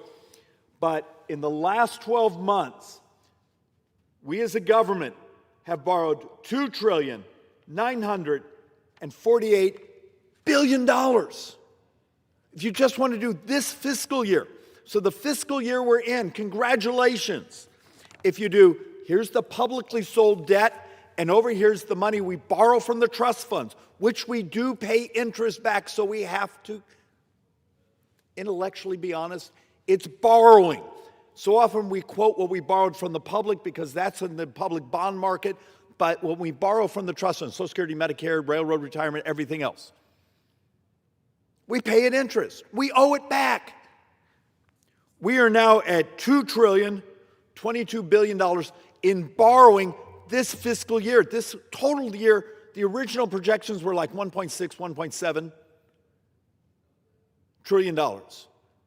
We're heading to borrowing $2.3 trillion. I know it's hard to see 12 zeros. I know no one cares, but just understand, this is really crappy. Maybe we all understand this number. At the current rate of total borrowing, remember, net borrowing is borrowing from the public, gross borrowing is borrowing from the public and from the trust funds. Anyone want to take a guess? How many days it takes us to borrow another $1 trillion? 123 days. Every 123 days, we're ticking off another $1 trillion. Total U.S. debt as of today, $39,660 billion.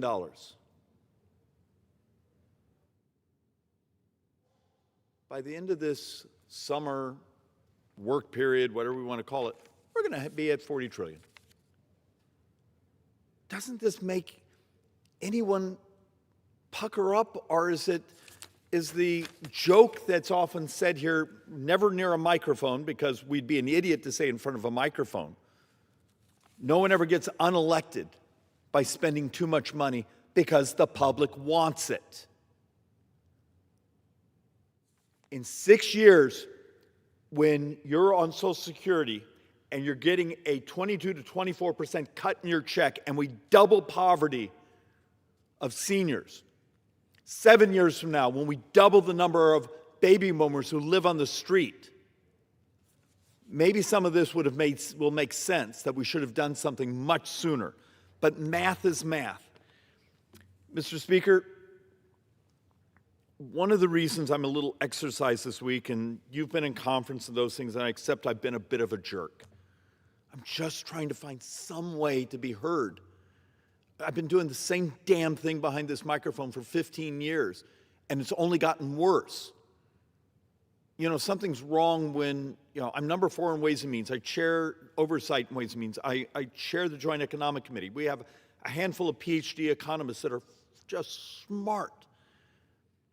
And yet I walk into a room of my brothers and sisters, Democrats, even Republicans, with my charts, and I almost get booed because we don't want to hear it.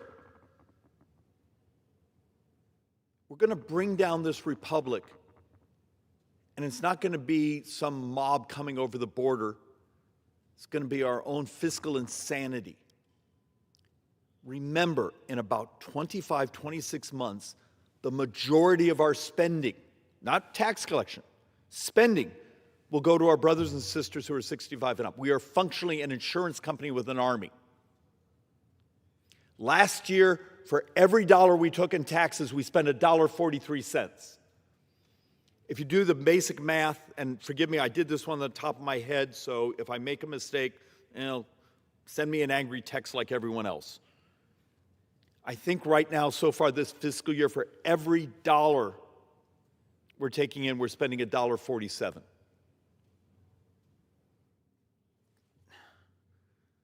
And I'm sorry the staff has to sit here and hear an idiot like me constantly coming back up and behind this microphone and saying the same thing week after week. But what do we do to cut through? So I'm going to show a couple boards here. And if you're the public and you run into a member of Congress or someone running for Congress, look at them and don't say, what more are you going to give me? I want more money. I want more. Ask them, how are you going to save the country? Because about a week ago, our team met with, I think it was the Penn-Wharton budget model. And the paperwork and the discussion I had with them after, I walked out of the room and my stomach hurt. They had numbers where in 14 years, we hit a wall. They had numbers saying 12 to 14 years. I'm going to show you, I have it even sooner on some of our data. Interest is the number one expense in this government. It surpasses Social Security. But there was a discussion, if we go with current policy, and we're going to talk about that, current policy, not current law, because this is the scam we keep doing here. We keep extending our spending and extending these things. Current policy in 14 years, the United States actually can't sell any more bonds. We've hit the wall. We hit a debt spiral. I've been here 16 years.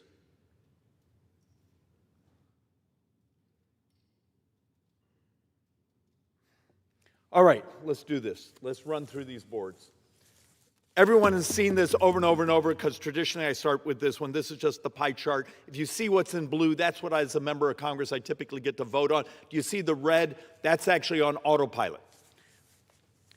I need you to understand, Social Security is the number one spend. Interest is the number two spend. Medicare is the number three spend. Medicaid and the Obamacare subsidies are the number four spend. Defense is number five. How many times do we get liberals who say, well, we just cut defense, we'll balance everything? No. Interest will be bigger than all of defense this year. It's not that hard. When we talk about these reconciliation bills, and now we're talking about possibly doing a fourth one, and that's actually what I'm banking my sanity on, is most of this red. Now, you don't get to do anything on interest. Interest we owe. And this is, remember, this is net interest. Gross interest is actually closer to will be close to $1.28 trillion because we owe the interest back to the trust funds. But the other parts here are what we call mandatory. We owe Medicare. We made a deal. We owe Social Security. We made a deal. Does that mean we can't do things to revolutionize the cost of health care and Medicare and make it more accessible, more efficient, more price effective? When we think we actually will spend $350 billion over the next 10 years in duplicative MRI scans, X-rays, ultrasounds, CTs. How about this crazy idea of, hey, I got a scan. Put it on your phone so when you go to your next doctor, they hit the button, it's there on the screen.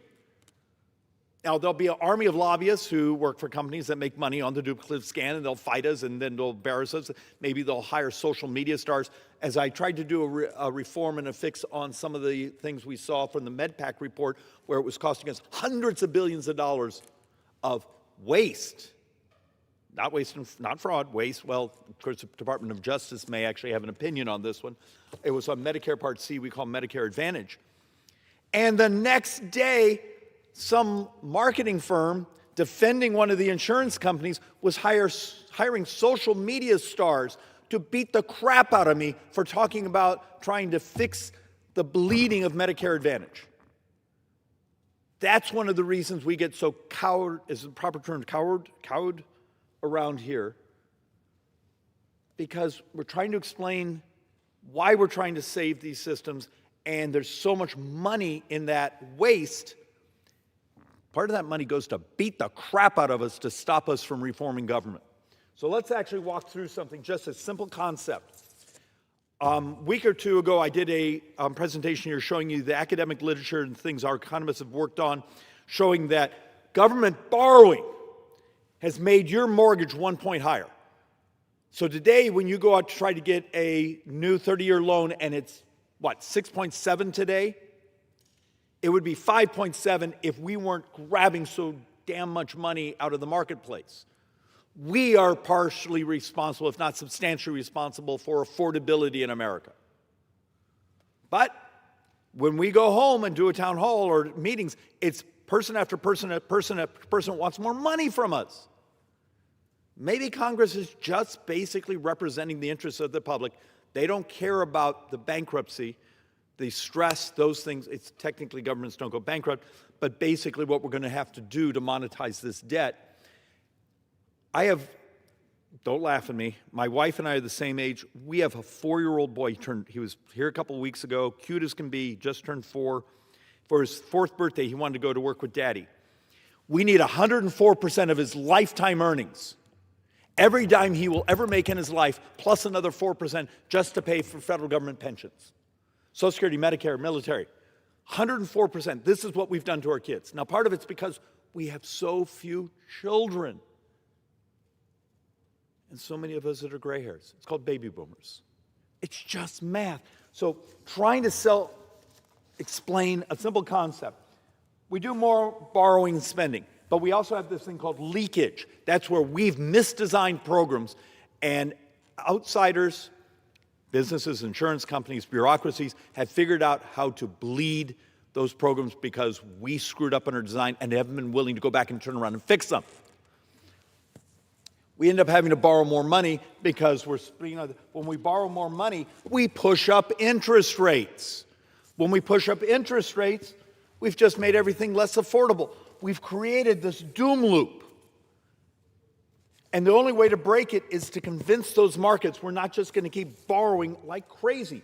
And then we have these charts, and I keep trying to explain this. There's this concept, it's a big word, interest fragility. Interest goes up, and it beats the ever-living crap out of us. So think about what's happened today. Today, I believe the 10-year bond closed was it hitting 4.65, 67? So it's functionally the highest it's been, pretty close to the highest it's been in a year, and some of the highest it's been in many years. So let's play a game here. Let's assume that's, 60 basis points, 70 basis points higher than the average we were having before.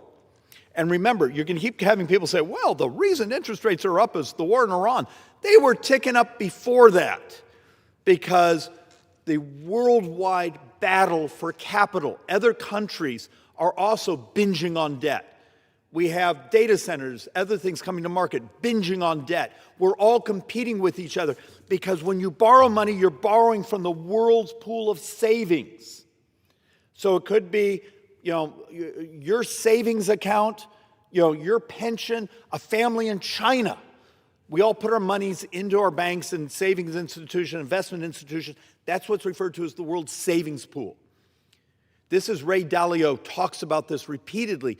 The problem is our need for the savings, the need for the borrowing, is now starting to outstrip the world's excess capital. When that happens, interest rates go up. So when you take a look at what we're doing right now, for the fun of it, let's just say it's only 60 basis points. And it's over the next 10 years, just that bond interest rate we've had recently, over the last couple of months. It's $2 trillion of additional interest over the 10 years. It's called interest fragility. Little bits of interest increases when you're basically borrowing $40 trillion. That little bit kicks us in the head. And that's how you start to head towards that interest death spiral. So let's actually dig into this. I'm sorry, I don't want to hit you with the boards. 30-year Treasury yields are approaching their longest stretch above 5% since 2007. It's here. It's not some theory of me, Schweikert's an idiot. He's going to talk about interest fragility. No one cares. Ta-da! It's here. And I can show you some interest rate future contracts out there. When Jamie Dimon, what was it, yesterday, basically, and look, I'm reading a third-party article, basically saying he would not buy long-term U.S. debt. 10s, 20s, 30s. Should that tell us something? Because expectation interest rates are going to go up, and which actually, when interest rates go up, the existing bond crashes in value. You got to understand, it's here, it's begun. If we as a body don't start to convince the bond market that we're starting to get control of our ravenous borrowing, that bond market is going to run this country. Because, what was it, Carville basically said in the 90s, talked about how the bond market basically shaped policy. Our debt is dramatically bigger today. And our competition for borrowing. And how do I put this in? Mr. Speaker, how many of us believe the United States is the most creditworthy country in the world? We have the most liquidity in the markets. We are the reserve currency, though we are starting to lose that because the way we treat our currency and the way we borrow. When Greece, when Spain, when these sorts of countries can sell a 10-year bond cheaper than the United States, Greece can sell it substantially less expensive, so can Spain. When Italy can sell a 10-year bond cheaper than the United States, should we start to worry? Last I looked on one of my industrialized countries list, we were like number 13 on the credit stack. You gotta understand what's going on here. So this one is one of the ones that just stresses me out. And maybe I shouldn't drink so much coffee, and maybe I should double up on my hypertension medicine, but outside that, let's take a look here. Gross interest will surpass Social Security in 2037. This is 10 budget years from now. Our math is now saying, no, when we say gross interest, that's the interest we're paying back to Social Security, Medicare, all the trust funds, and what we have to sell to the public. And this is on baseline policy, not current law, baseline policy as we've been doing it. But I need you to think about something. This is no wars. This is no pandemics. This is no disasters. In functionally 10 years, interest is our number one expense in the United States government.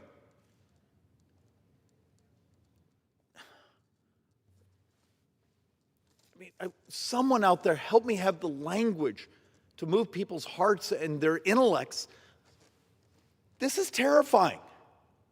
And I know we're not supposed to tell our voters this because we're supposed to happy talk about how much more we're going to give you.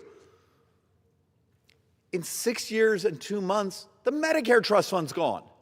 And if you're in healthcare, your hospital is getting a 12% cut. How many of you are going to get to see your doctor at that hospital? These numbers, and during that time, the spend on Medicare goes from $1 trillion to $2 trillion.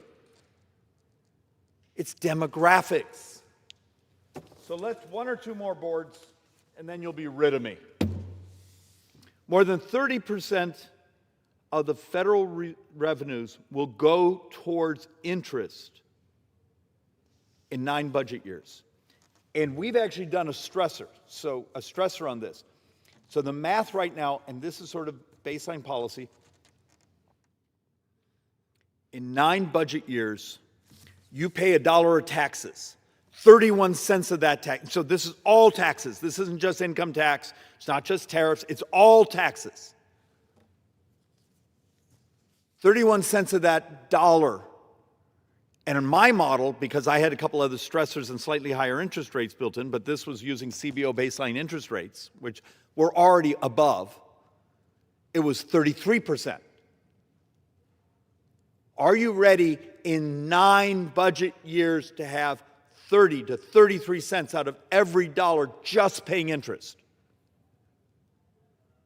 This isn't crazy. This is actually already in our numbers. It's just no one dives into them and digs through and goes, oh, dear heaven, how could this be our country? And we're going to avoid actually having the conversation until we get back, and the Speaker will keep his promise to our team that have been working on this for a couple of years now of optionality. And yes, it will drive the lobbyists insane. It will drive some of the groups insane, some of the bureaucracies insane, because they don't give a damn about the future of this country. What they care about is their current paycheck. I'm going to save the future of this country, at least give it one more shot before I leave here. And these two are really, really, really important and absolutely dystopian, and I know it's hard to read. Interest costs are projected to eventually consume more than half of all tax revenues. Not tax revenues, not income tax, all revenues. But here's the punchline. I know this chart's a little hard to read, so I don't know if the camera can pick it up. When we're saying the 50%, it's just the red baseline. If interest rates were to go up to 5.2, oh, Mr. Speaker, what's the 30-year at right now? Pretty much at 5.2. I know that's not our blended rate, but you see the elevation. But at current interest rate models, which is actually at 4.2, which I believe we're now well above because the 2-year is at 4.2.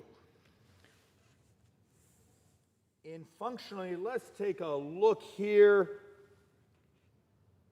in, looks like by about 2041, which sounds like a long years. It's about to become 2027 budget year.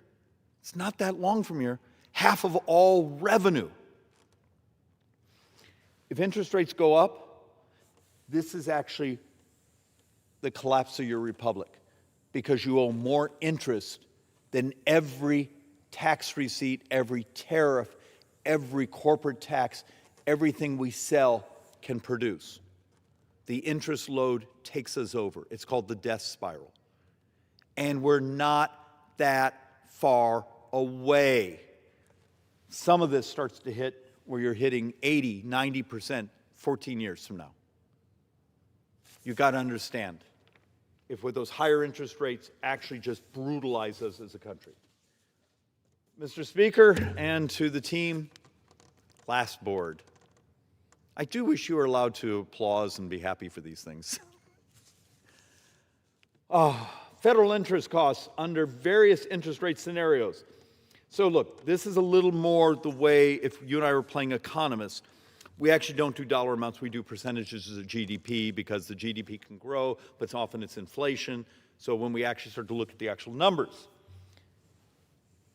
we actually right now estimate this year's borrowing. Now think of this, the Treasury Secretary, the budget director, our own budget team, we all said, actually, hundreds of us, I think, actually co-sponsored a piece of legislation. We're going to only borrow 3% of GDP because we're going to grow at 3% of GDP, except we have a problem. As of today, interest is at 3.1 to 3.2% of GDP. Not borrowing, interest is already over that target.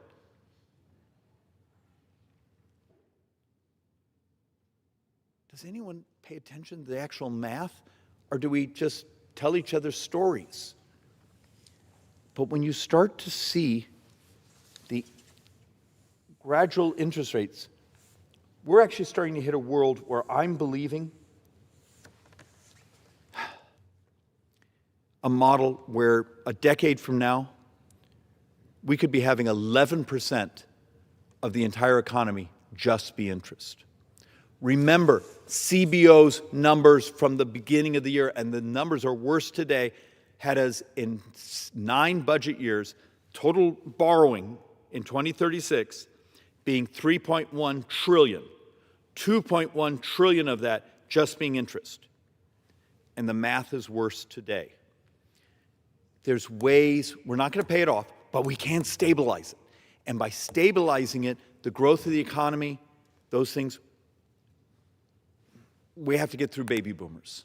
It's just math. It's not personal. I'm not meant saying something to hurt someone's feelings. It's math. And I know Congress and much of our politics now are a math-free, fact-free zone. But the bond market will live in facts, and eventually it's going to kick us in the head unless we can do some tough things to convince it we're creditworthy. Mr. Speaker,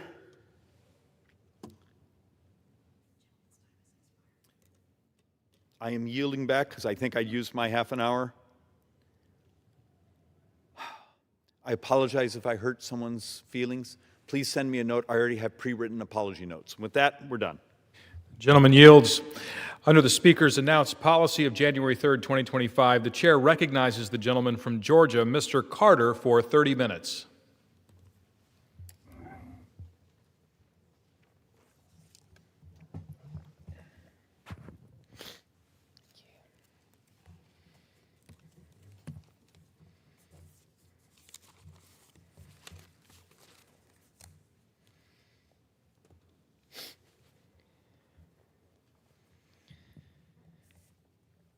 Mr. Speaker, I rise today to wish Darylyn Martin of Richmond Hill, Georgia, a happy 100th birthday. Dar celebrated the milestone with a surprise party at Magnolia Manor Senior Living Facility. She was surrounded by friends, family, fellow residents, Richmond Hill Mayor Christy Cox, a DJ, cake, balloons, presents, and dancing. When asked her secret to a long and happy life, Dar credited staying active and never backing down from a new challenge. Her birthday also marks what would have been her wedding anniversary with her late husband, a reminder of the family she built in our community. As she looks ahead to her second century, Dar's wish is simple, that things look brighter for everybody in the future. Georgia's 1st District is fortunate to call Dar Martin a neighbor, and I join her family, friends, and the entire Magnolia Manor community in wishing her a very, very happy 100th birthday.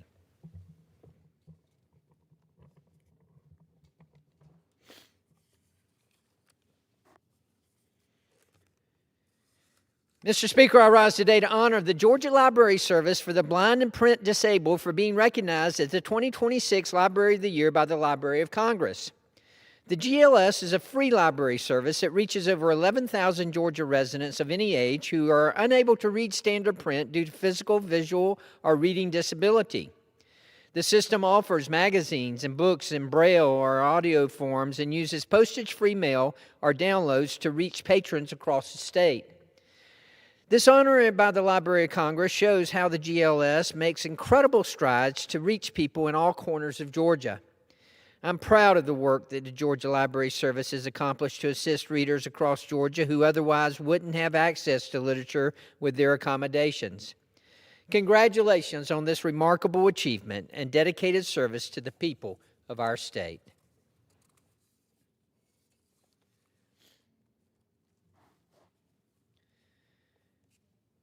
Mr. Speaker, I rise today to honor the Church of Christ Holiness unto the Lord as they celebrate their 100th anniversary.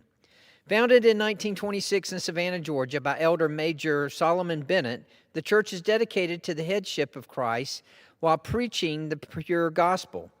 Their name was chosen from scriptures such as Church of Christ from Romans 16:16 and Holiness unto the Lord from Zechariah 14:20. Through the late 1920s and 1930s, the church expanded throughout Georgia through evangelical outreach, revival meetings, and spirit-led ministries. Today, the church has experienced a new expansion with ministries throughout Georgia and Florida. I would like to congratulate the church on its long-standing commitment to discipleship and its continued effort to grow its congregation. Congratulations to the church on this remarkable milestone, and my prayers will be with them as they continue working through Christ.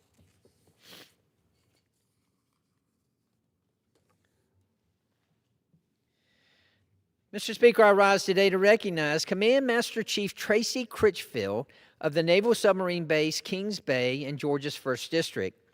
A native of Clendenin, West Virginia, Critchfield enlisted in the Navy in 1996 as a submarine sonar technician. He graduated from Navy A School before reporting to his first command, USS West Virginia at Kings Bay in 1997. He went on to serve aboard the USS Maryland, the USS Wyoming, and the USS Rhode Island. As chief of the boat on USS Tennessee and USS Georgia, he helped lead the successful integration of enlisted women on submarines. He later served as Command Master Chief of Strategic Weapons Facility, earning the Strategic Systems Programs Award 2 years in a row. Thank you, Command Master Chief Tracy Critchfield, for nearly 3 decades of service to our nation.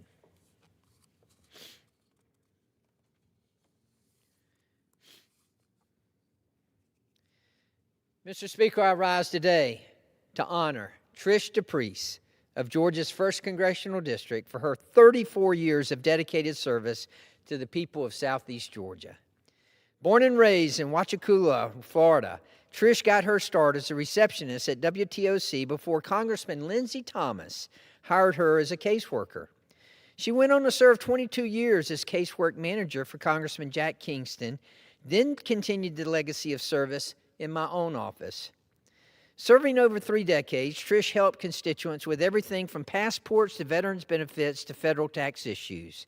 She earned a reputation as a trusted problem solver for Georgians.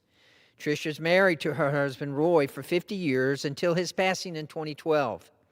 Roy served as an engineer with the signal department at CSX Railroad. Together, they raised 2 children and were blessed with 4 grandchildren.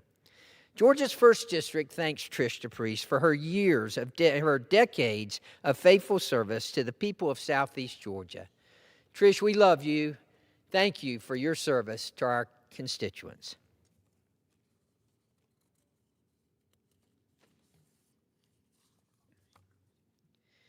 Mr. Speaker, I rise today to honor the life and the legacy of Commissioner Scott Sweeney, a devoted public servant who spent decades strengthening public education across Georgia. Scott served 8 years on the Cobb County Board of Education, including a term as board chairman. He went on to chair the Georgia State Board of Education, improving education policy for the entire state. Most recently, he served as a commissioner for the State Charter Schools Commission of Georgia. Those who worked alongside Scott remember both his leadership and his character. He prioritized student success, health, and safety, especially during the COVID-19 pandemic when Georgia schools faced unprecedented challenges. He brought decades of business experience to his public service, helping Georgia schools operate more efficiently while keeping students at the center of every decision he made. Scott truly had a lasting impact on Georgia's students, educators, and families. Our thoughts are with his wife, Sandy, and their family during this incredibly difficult time.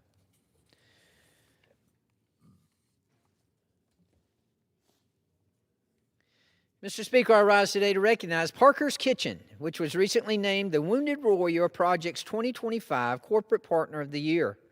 Headquartered in Savannah, Parker's Kitchen has long demonstrated its commitment to supporting the men and women who have served our nation. This year, the company contributed $375,000 to the Wounded Warrior Project, helping provide life-changing programs and services to wounded veterans and their families across the country. Parker's Kitchen founder, Greg Parker, continues to emphasize veterans as an essential part of the company's team, acknowledging that their sacrifices made possible the freedom we enjoy each day.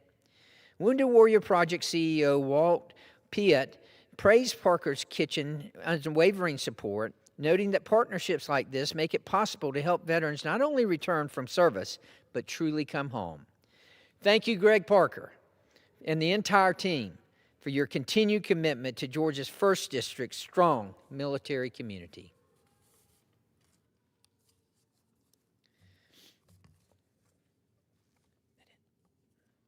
Mr. Speaker, I make a motion.